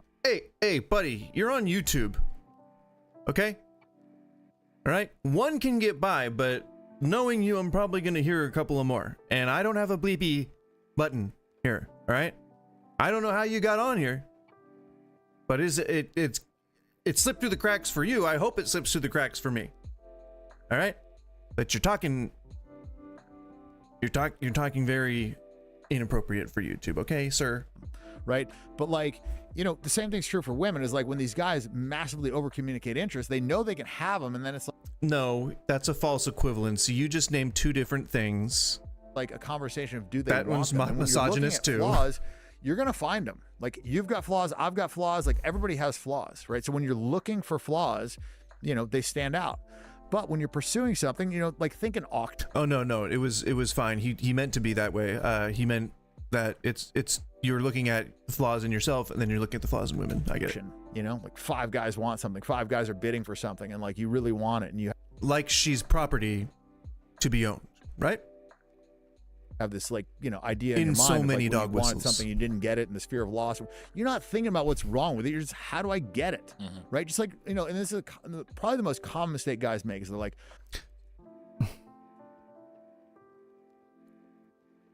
So I guess I'm going to pre-interpret what he's saying, and I think the message here is that he wants men to not worry about their own flaws, but not also forget that women also have flaws. So he's saying that if you're insecure, you need to overcome that, but you need to also project that onto the subject of your desire. And that's just fucked. No two ways about it.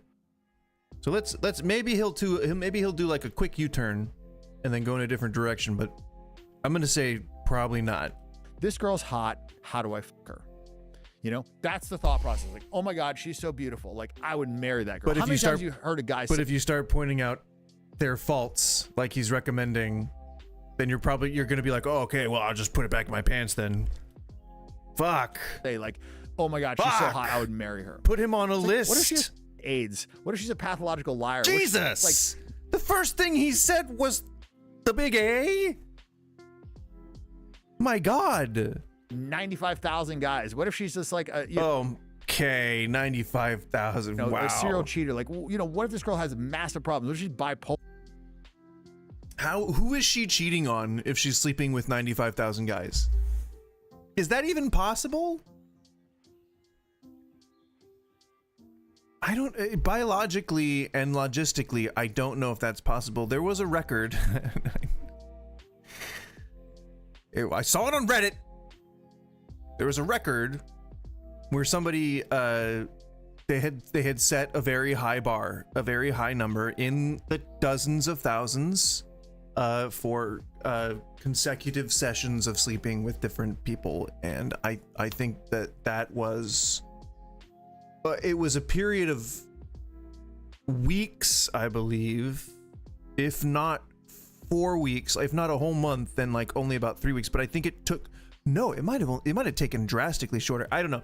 I'm not gonna look it up for obvious reasons, but I don't think that's possible for like a normal person to do. If you're not dead set on doing it, I don't think it's possible. What if she's got a massive alcohol problem? Whatever, right? Like, what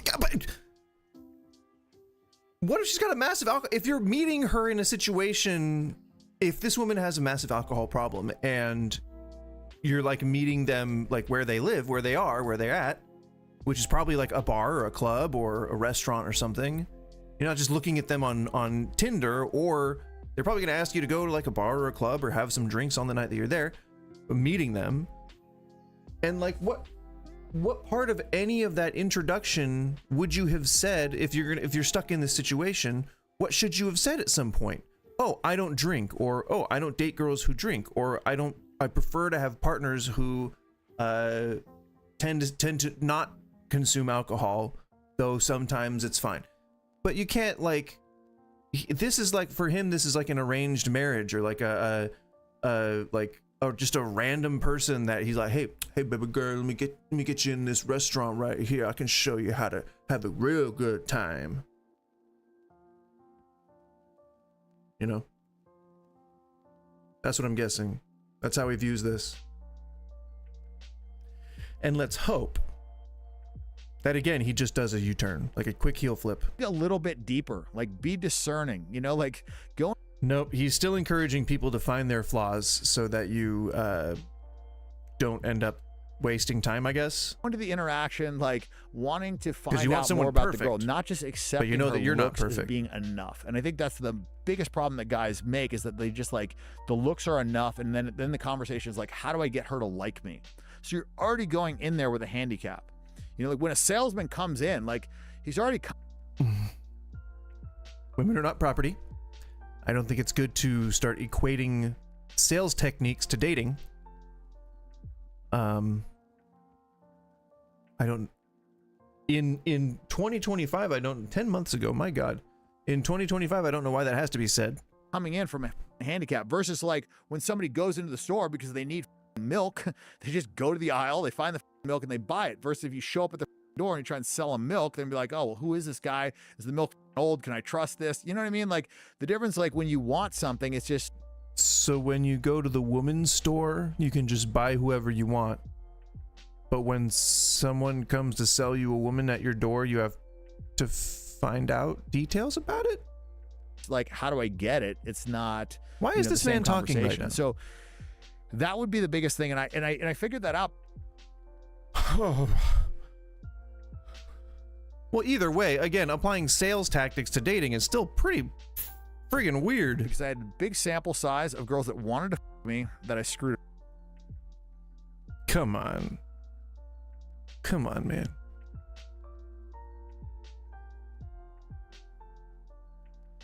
Up with, and a big sample size. Yeah, the girls that wanted me that I also had sex with, and I think that. Right. Like, look, in a experiment, you have to have the control group, right? Most guys do not have the control group. Like, I literally had girls sending me butt naked photos on Instagram. I want to you. And I screwed it up with those girls. So I'm just saying, like, only in like cross You didn't comparing close the what deal. worked and what didn't work. You didn't with two negotiate sample hard sizes enough. of girls that both wanted to sleep with me, could I Given figure that it you're out? the same guy to both of them. Exactly, because like, you know, there's girls that just like wouldn't want to sleep. Let's move on, shall we? My God, that was painful. The dating advice for gurus online seems... just the title gives me the opportunity to declare that being a man is not a competition against other men. Again, this is a thing that I don't think I need to say. Being a man or being masculine is not a zero-sum game. It is merely a spectrum. You can be as masculine or feminine as you want and still be a man. It's fucking weird that anyone would have to, like, create an environment where they can single you out. You know, like, well, you know, I guess it makes sense for this kind of, I've been hunching all day, goddamn. For this alpha male type, you know, Chad space or whatever, it makes sense that you would want to resort to something like that, because if I'm gonna feel good, I have to devalue somebody in order to do it. That's just how I have to do. That's how I have to live, you know? Otherwise, how am I a alpha Chad? You know, how do I get Sigma'd, right? How do I riz it up? You know? You know, it's quite obvious, okay, if you really think about it. To boil down to, just be successful, bro. Given that women rate 80% of men... But yeah, just as a reminder, the point was, it's not a competition, it's not a race. If you don't get the girl that you have a crush on, I know it may seem like the end of the world because your balls have just dropped and you're like, I gotta slam stuff, which that's just the result of hormones. It's just a chemical chemical thing that's happening in your body that's telling you these things. You can choose to be better. I'll admit that when I was younger, I did not always do better, but in general, you can choose to be better. You can make a choice. It doesn't have to be a competition. All right? I think most people know that. I think most people are smart enough to understand that. It's just, I guess, like the small section of people who maybe, again, like me, grew up without a dad, who never heard like the reasonable thing. 50% of men, like, just, you know, don't be a dick and just be a normal person. Below average intelligence. What's the advice for those 40% of men? The bar is set unbelievably low. Like, the average American man is obese, divorced, and with less than 1K in the bank. I think that the internet over indexes on objective metrics of success and doesn't account for what happens in person. You will see regularly. None of those things are inherently bad. A person who's obese is not inherently bad or unattractive. A person who's poor is not inherently bad or attractive. And what was the other thing he said? But indexes on objective metrics of success. Divorced and with less than 1K in the bank. Divorced? It takes two people to get divorced. For fuck's sake. What are you doing? You're both... What are you doing? What are you doing? Son, sir? Are you... You're being a hypocrite in your own, what, 30-second clip? 50-second minute clip? I think that the internet over-indexes on objective metrics of success. Crazy, and that was gobbledygook. That was gobbledygook. He was talking about metrics, which... I think he's talking about 1K like, in the bank. I think being that the successful on the internet internet over-indexes on objective metrics of success. What the fuck are you talking about? I think that the internet over-indexes... Sorry, I burp when I drink a lot of water. On objective metrics of success. Objective metrics of success. Can you name some? 1, 2? Like, word of mouth. But what's that for? Sales? Okay. What does that have to do with the internet and dating? And doesn't account for what happens in person. You will see regularly people and guys. So like what? Do you only date influencers? Guys. Or does the person does the object of your desire require an Instagram in order for you to date them? And a presence.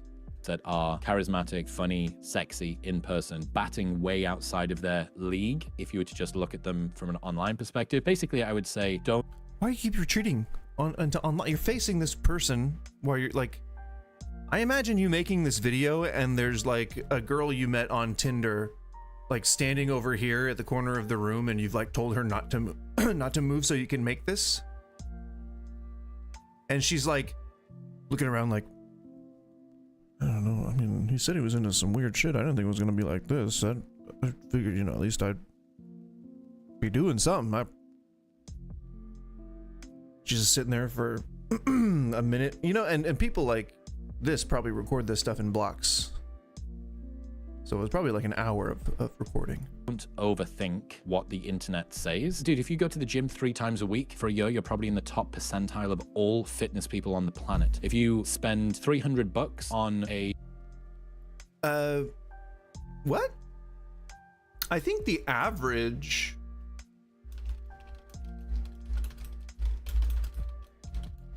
I think the average is like a lot more than 3. Yeah, 4 times a week. What's up with that? You can't just assume shit. Relatively okay wardrobe, you're probably better dressed. Wardrobe? Motherfucker, I met my wife when I was wearing... What was I wearing? It was like a costume of some sort. There was like a... And... Okay, usually when I was younger, the weirder I dressed, the more luck I had. So I disagree with that. Dressing is a crutch. If you can't have a conversation and you have a tux and, or not a tux, if you have a very well made outfit, even curated, and you have a good physique and stuff like that, you can make up for a lot by changing how you look or changing how you are perceived by your potential matches. But really what counts is emotional stability, mental health, and consistency, empathy, and engagement. That's it. Those things could fit like on a little pie chart, and you could like hyper focus on one each day. You could spin it. You could be like, all right, here's the wheel of relational foundational. You call it the relational foundational prize wheel or some shit. And you spin it and you would have an emotion that you focus on, and you'd be like, I'm gonna work on empathy today.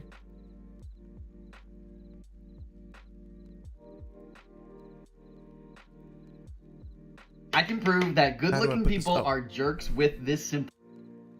I can prove that good-looking people are jerks with this simple chart. So down on the bottom we have level of attractiveness. So as you go over this way, they're more attractive to you, and as we go up, they're nicer to you. Now, obviously, this is subjective, what you find attractive and nice and unattractive. I already know I'm going to agree with this. Let's start off. In this bottom quadrant are the people that you don't find attractive, and they are not nice. You're not paying attention to them, so they're off your radar. You don't really notice them. Why would you? Well, yeah, that's what I'm. That's then like you come up to this category. It's about having who you find really for them. Attractive and who are also. Sorry, I'll pause this. For them, it's about having those mitigating factors before you have a good foundation. And it's like that's what pickup artists do. Like they have like these male like group therapy sessions, but they're like framed as classes. And it's meant to give people more confidence, but the problem is they don't have the foundation like of being a good person first of all. So like they put on, you know, the fancy clothes and they get rich or they successful or they like, you know, whatever, like they work out all the time, but they don't have what's inside. They don't have what's inside that counts. Where was that? Was that a Jersey man? Super nice. Everyone wants one of these. That's the bad news. A bunch of these people are off the market because they're hot commodities. Everyone wants someone they find attractive who's also super nice. So that really leaves us with these 2 quadrants or categories. Over here we have people who you don't find that attractive, but they're super nice.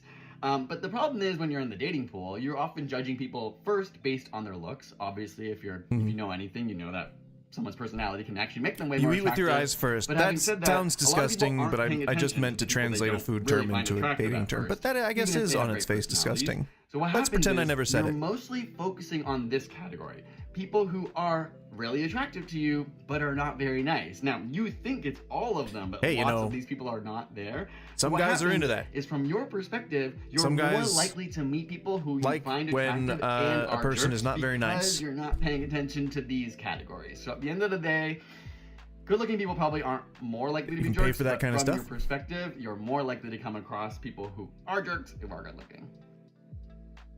Yeah. I would say hashtag facts. This is the thing I hear from all women nowadays. Well, and I would spell it F-A-C-S. Wait, F-A-C-K-S. Because that's how I roll now, apparently. I don't know why, but I decreed it. And so therefore it is now law. Somewhere. We're all the masculine men. I'll tell you. Oh, the second you... wait. Well, how did you start that out? This. Hang on. Let's listen to him. This is the thing I hear from all women nowadays. I hear from all women nowadays. I'm gonna let that sink in. I'm gonna use the restroom real quick. Let's think about a thing that all women ask nowadays, and I guarantee it's not gonna be what you think.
Hiya.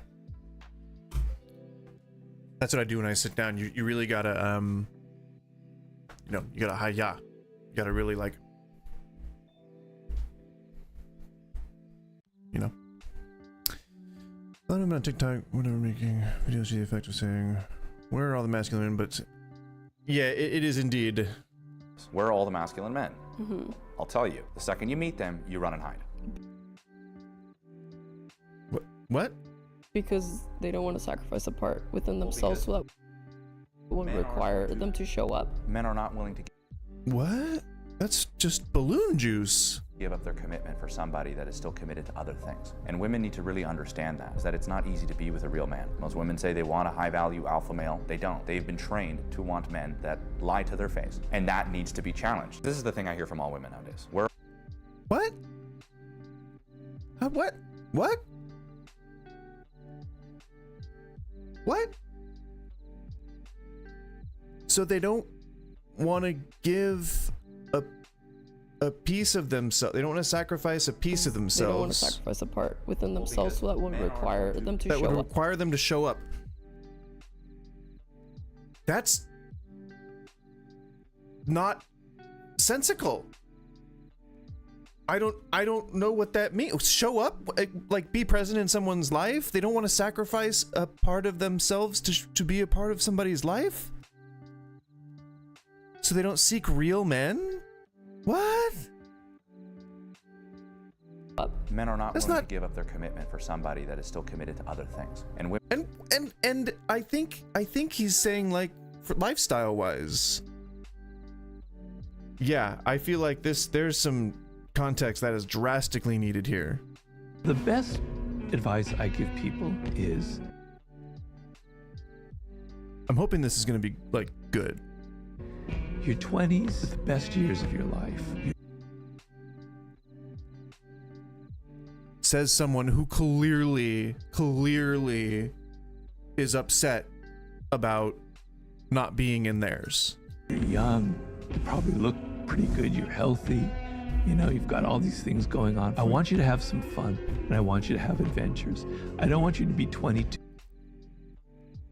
I don't want you to be talking to a kid who's like 20, telling him to go have fun. You, sir, you yourself, I don't want to see you doing that. That would give me the ick. And go and get a job at Goldman Sachs for the rest of your life. So you need fun, you need adventure. What? Didn't someone literally do that and become one of the richest men in the US? I'm pretty sure. Yeah. Oh shit. It was a clothing store mogul. Might have been TJ Maxx or something. Clothing store mogul started at Goldman Sachs, stocking shelves because his like dad knew the manager or some shit, whatever. Still nepotism, but and then like they became one of the richest people currently. It's like, I don't know, it's one of the big rich guys. I'm sure that information's out there somewhere, but this person's specifically telling you not to do that. What kind of blatant capitalist propaganda is this? You need some looseness, some experiences, but it has to have some direction to it. It can't just be, I'm going to write poetry, I'm going to do rock and roll, I'm going to go and learn chemistry, I'm going to... So now he's just all over the place. He's saying do what you want, but don't do whatever you want, but do most of what you want. Cool. Meaningless content. You know, become, you know, this, that, and the other. No connection at all between all of these things. Just trying everything for the sake of novelty. That's a recipe for not being successful. Because what you want to happen is, you're 30 years old now. You've let your 20s are behind you. It's usually a time of reckoning. You go, shit, I'm not so young anymore. I've had my fun. I've had adventure. I'm ready for something serious. And I've learned some real skills in life. The best... Cool, Grandpa. What would you tell yourself at 21? Believe your instincts. Let's not listen to what a celebrity has to say about fucking... Yeah, but he also said that, like, there should be some structure to it, and I feel like everything he was saying was pretty common knowledge. Like, it was just non-advice. But I don't know. I don't know what's common knowledge these days. Money, you lose nothing. When you lose okay, this is a movie, man. Not what really matters in life. This is a movie. When you lose your money, you lose nothing. When you lose your health, you lose something. When you lose your character, you lose everything. Also made very little sense. I'm sure within the context, because again, it's just general knowledge. It's like if you were like, I see, and again, we went off the whole. See what I'm saying? Like we went off the men's advice thing. What's going on? What's up, YouTube? Keep forget relationship about advice motivation. Ugh. Ugh. There we go. I guess I'll use this to go further into the. Just stop. Do it. Stop. See there. That's the continuation. I can tell when the algorithm breaks. Never say this to a man. My mother told me. She said you never hit a man where he's weak. Never. It could be true. It could be real, but you don't hit him where he's weak because it'll turn around on you. You can get him to do what you need him to do, but you never hit. Again, more context needed, because I feel like the host probably said something about a specific situation and she like is regaling this, you know, as advice, and then they're like, okay, here you go. Here's a short hit a man inspirational. Because they never forget it. It lives with them. You know what his weaknesses are? He don't know I know that. Because I don't mention it. So don't be transparent and empathetic. Yeah, it really does seem to just be kind of a lot of the same. This is what I was saying earlier. Like, it's the same sort of stuff. But even the stuff that it refers to is also not very. It's not even except like they don't even put it on the like they usually put something else for the related videos. At least I link all my shorts back to my videos. Damn it! I have the decency.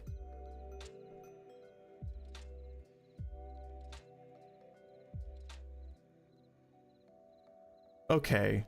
All right, guys. Can we chill? Can we chill with the fetish content, please? People don't want to be seeing that.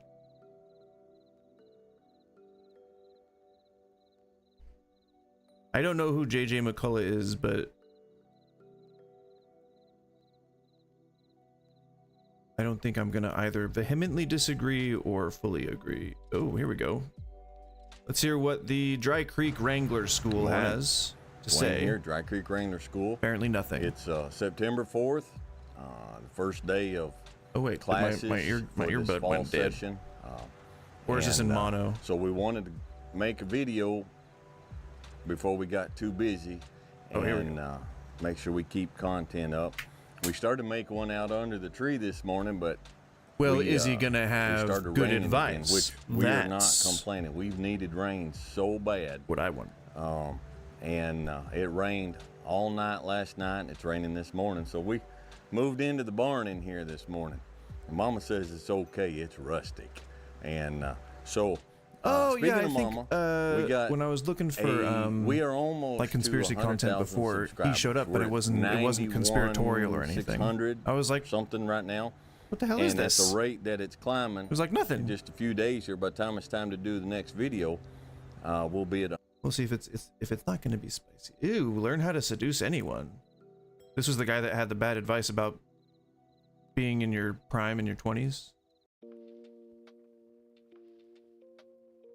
Men need to be heard. Is this going to be toxic or no? This video is for married men. Do you have anything to say to single men? Why, yes. Yes, I do. And I'm willing to bet that the ladies, they're going to lose their minds over what I'm about to say to my young gentlemen friends, which is this. When it comes to marriage, don't do it. Just don't.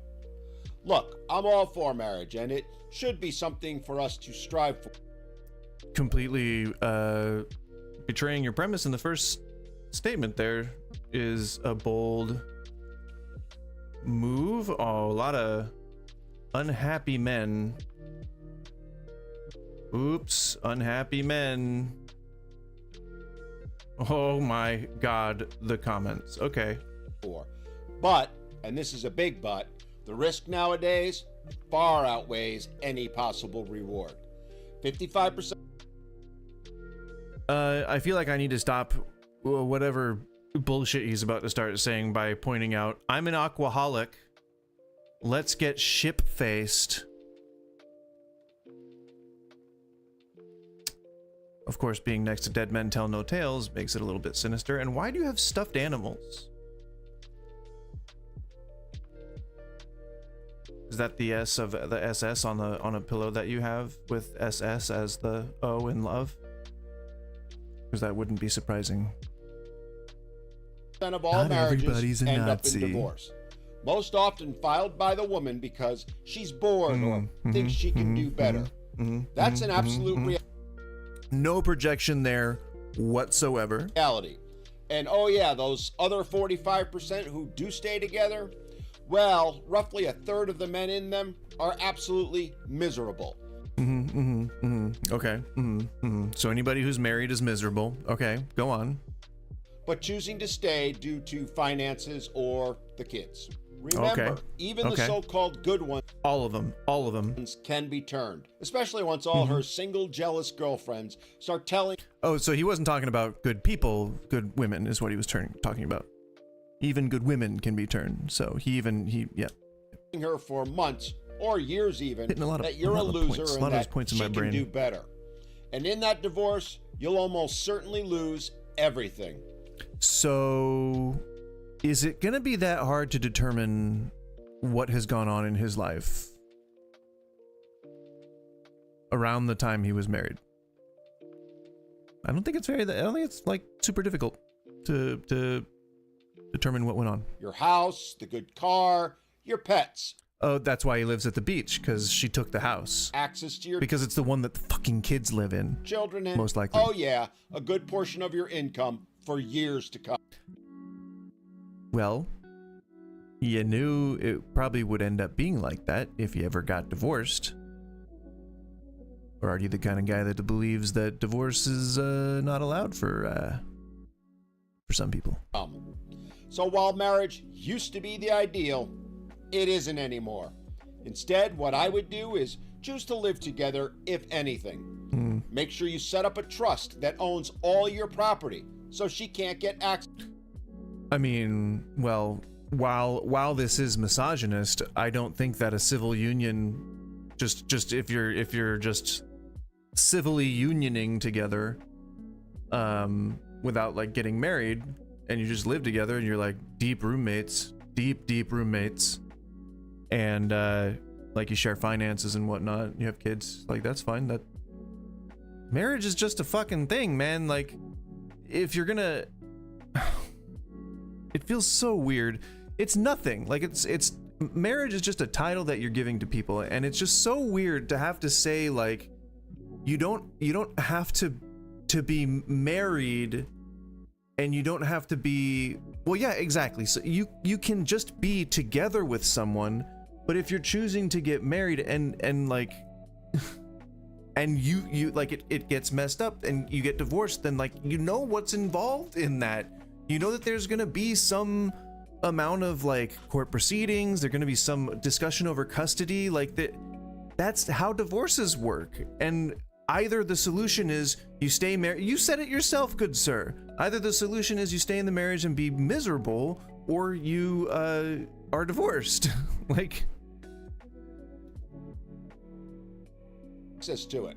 if you pin it all on women, then nobody's going to believe the very generally good advice you're giving about just being with somebody. Like, that's great advice. Just be with somebody. Just appreciate the love that you have for each other, and that doesn't need any validation from any outside source or agency. You love each other, and you're like, well, yeah, I mean, we never got married. We've just been together for like 40 years, you know? It's like, whatever. Like, a marriage doesn't bind you. It's just a title. It's just a word that you're attaching to things. You can even say I'm Mr., Mrs., whatever if you want. If you want that label, like, you don't have to, like, well, yes, but this was, I mean, for him having the number of subscribers he has, I feel like this is a on average low number of views. So, I mean, maybe that's on average better for him, but I've seen like people with that many subscribers have like millions of views on their stuff, or at least hundreds of thousands from January, like all the way back in like 6 months. Have a written agreement between you that she is to pay 50% of the mortgage as rent, as well as 50% of the other bills. And if she balks at any of it, dump her, because she's making it very clear she's only after your money. Protect yourself, gentlemen, and your assets as best you can. Because trust me, my young friends, today's modern women are always looking to cash in. They don't actually... Do you just love the little drag queen thing he did? They are always looking to cash in, okay? So protect yourself, young men.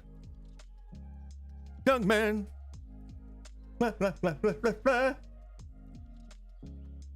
And just that look on his face, it's like, oof. Very angry. Oh no, what? And 2 years ago? Ain't easy. Most of the things in your head were put there by other people. Ugh. Why didn't I thought I organized this by date?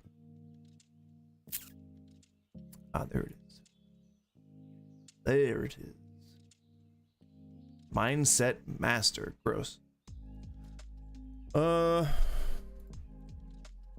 Is And she the same just thing, reacting? What he said, he is so good, but I still cheat because that's exactly what she wants, to be beaten up. Because Is this always, AI? even in a relationship, 70 to Is 30 the should person be 30%. AI? That looks like an AI person. Either that or she's wearing some strange combination of makeup that makes it look like she's AI. Or the lighting. That was weird. My parents got separated So, at a somebody who looks at the camera like that in a menacing way, it gives me the impression that maybe there might be something a little toxic on the way, but let's just young age. Bear with and it from for a now. very young age, I didn't have a father figure present in the household. I had to rely Just like on me. a single mother. And there was Just a lot like of me. challenges and lessons that I had to learn on my own. Now, if you're familiar with my content, you'll know that I come across as very soft and I don't know your content, so I don't know this about you. Supportive on a lot of subjects. But you're going to see a very stern side of me in this video, because this is something that I speak so passionately about. My intentions here are only good and they come from the heart. So, okay, something tells me that he presents this as menacing, but it's probably going to actually be good advice.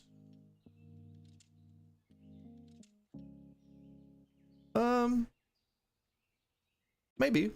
It's 11 these minutes. are values that I really wish guess I that you don't instill hate and you those. interpret and you But we'll listen see. to with intent, because they're going to help you so much in life Carpal as they tunnel's did like- for me. So, or RSI, without any but further ado, let's get into them. could evolve. Okay, some production value Please in this. start something. I mean, he's got a lot of younger guys 7.5 million. So. feel that they lack purpose and accomplishment because they have failure to launch, if we can call it that. We wait for the perfect time, or we wait for the perfect opportunity, or we wait for permission to do something, to take action on our lives and actually accomplish things. Now, a lot of people, similar to when I was young, you're very long-winded, because man. taking that action is more likely to lead to the next step and to lead to a result. And I don't know if you guys are wearing earphones, but I am, and I can hear his mouth sounds. If you can hear mine, then fucking tell me to turn the mic down, because that is just jarring.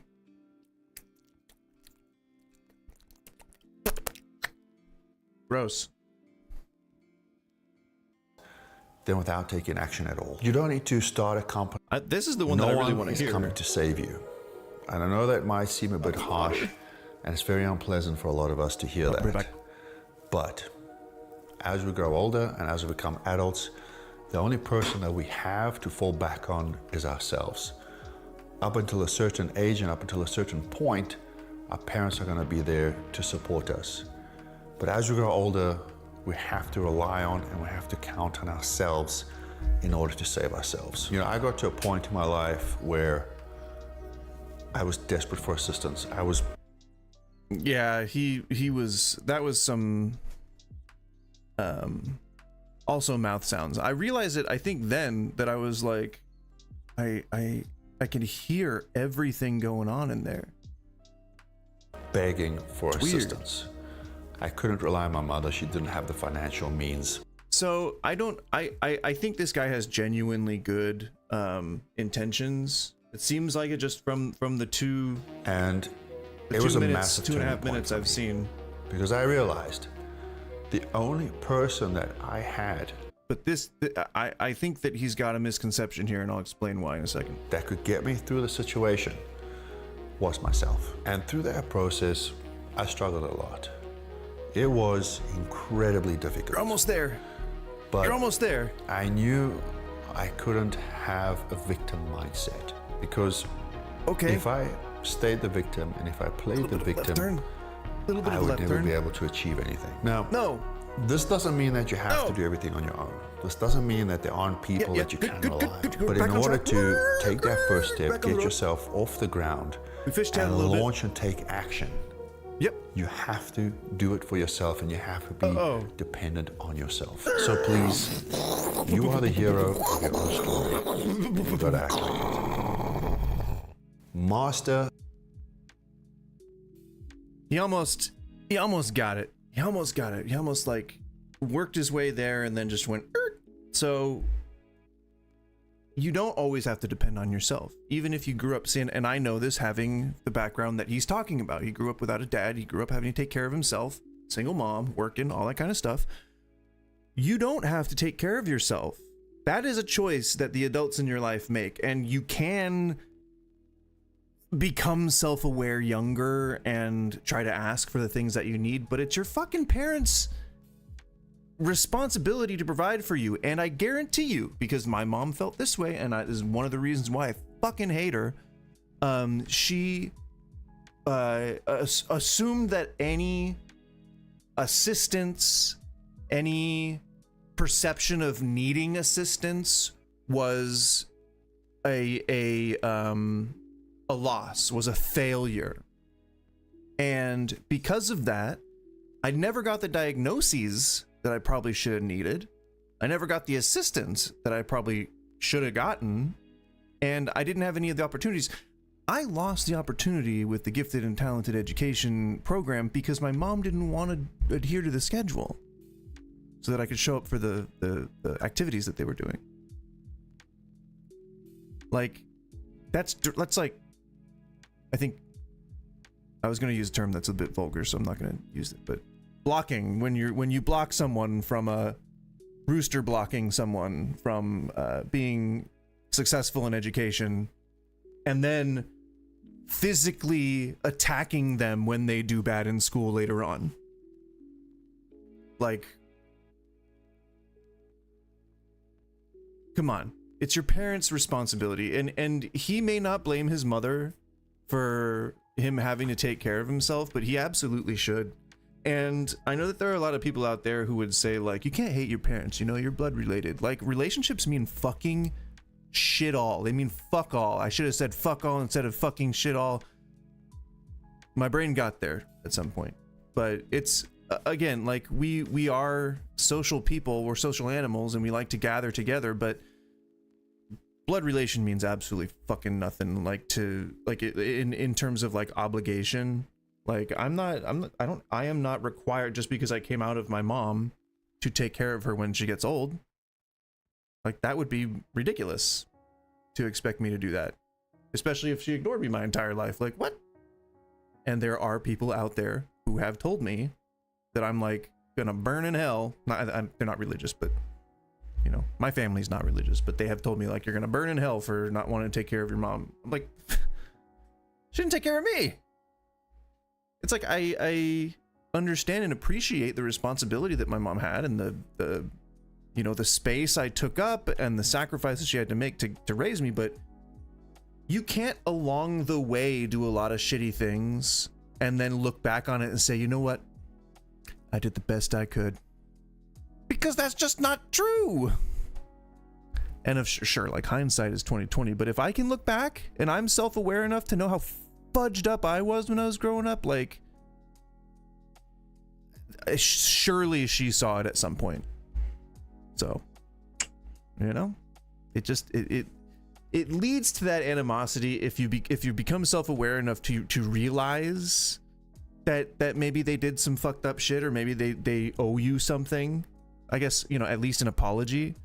But honestly, our relationship probably would have been better if I had been that kind of deluded.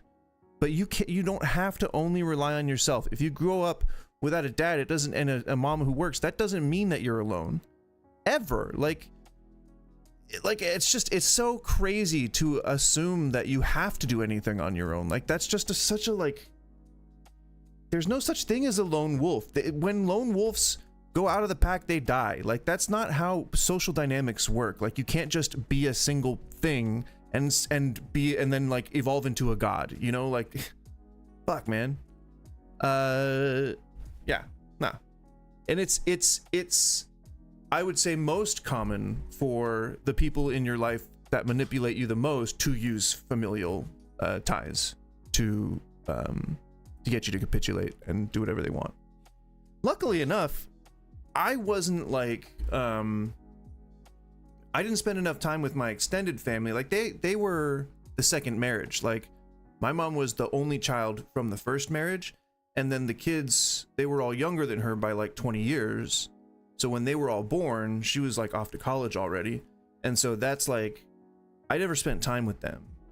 Like maybe, you know, occasionally, like comparatively to some people who'd never know members of their family, I spent a lot of time with them. But in general, I would say that I would go years without seeing them. So I didn't have to deal with a lot of that family drama bullshit. Like they've tried to rope me in many, many times.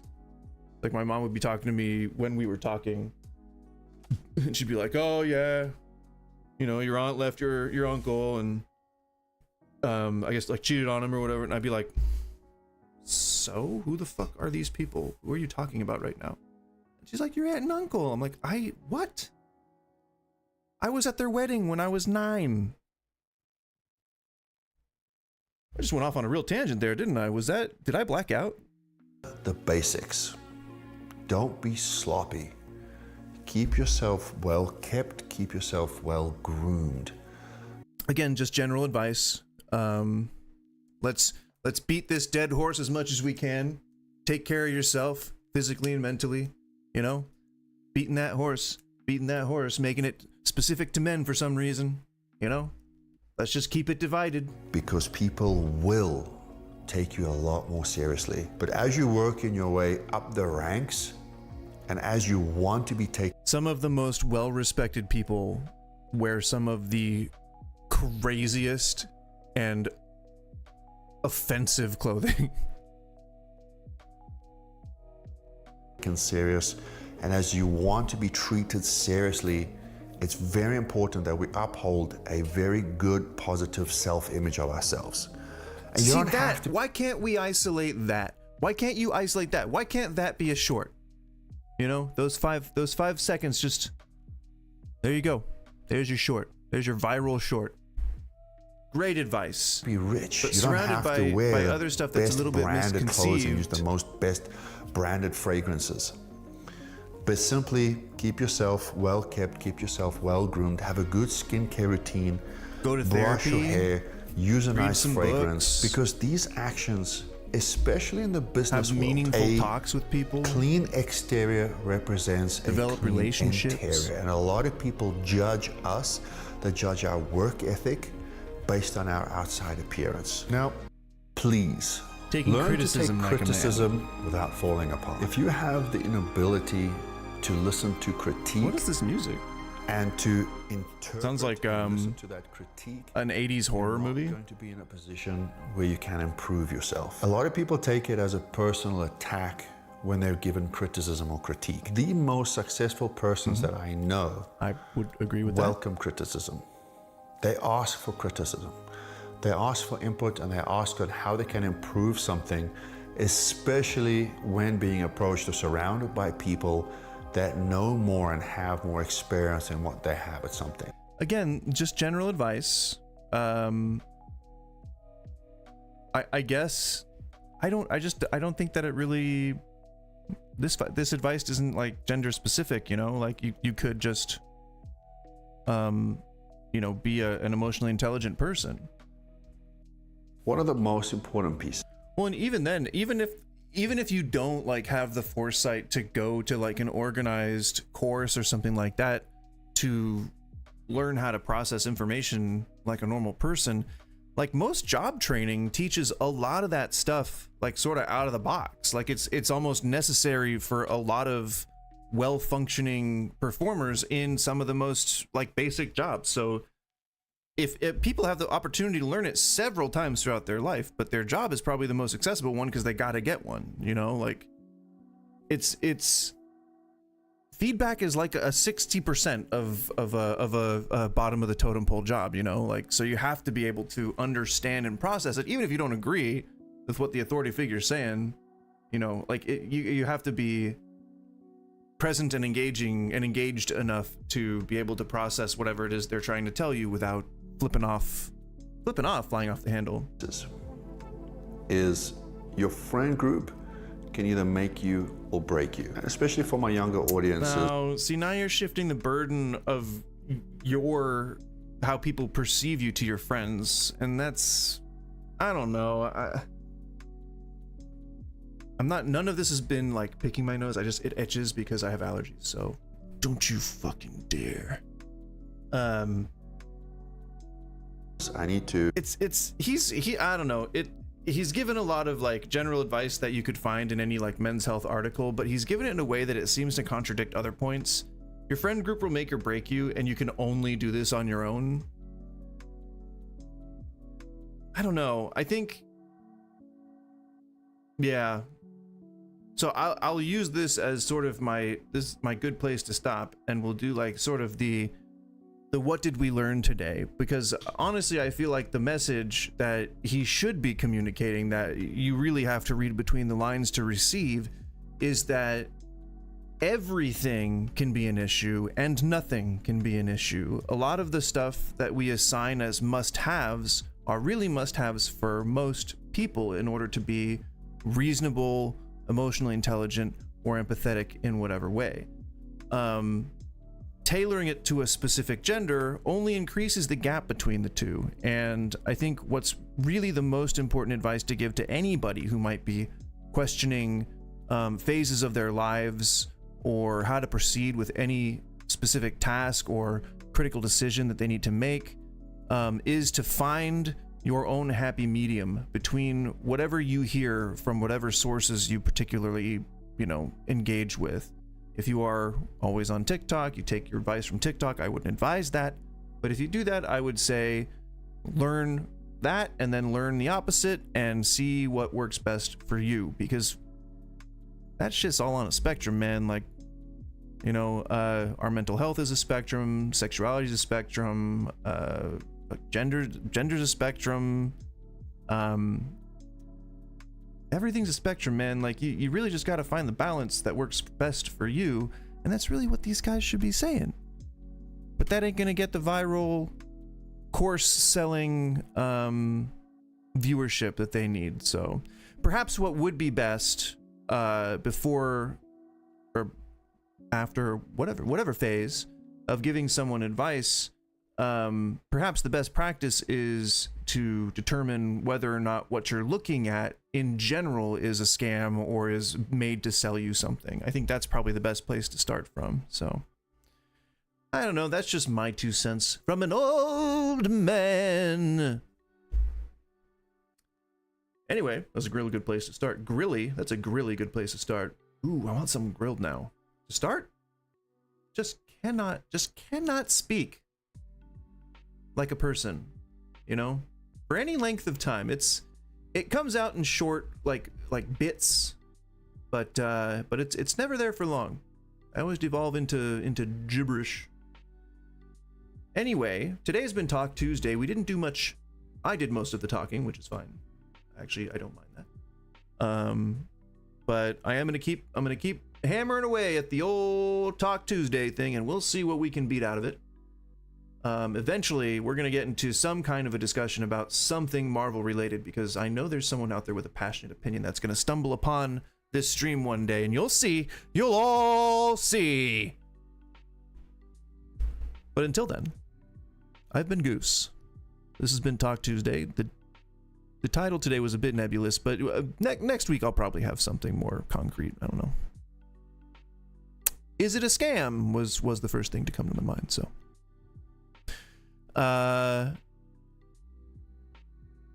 Yeah, no, I think unfortunately I'm the only one that's passionate about, in my current friend circle and the people that I know in real life, I'm the only one that actually like cares about Marvel, so it's fine. I'm okay with that, with being transparent about that level of nerd within me.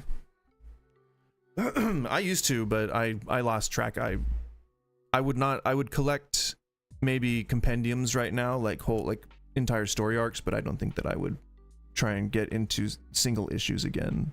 That was like, I would buy in bulk, and I would try to find like the gems.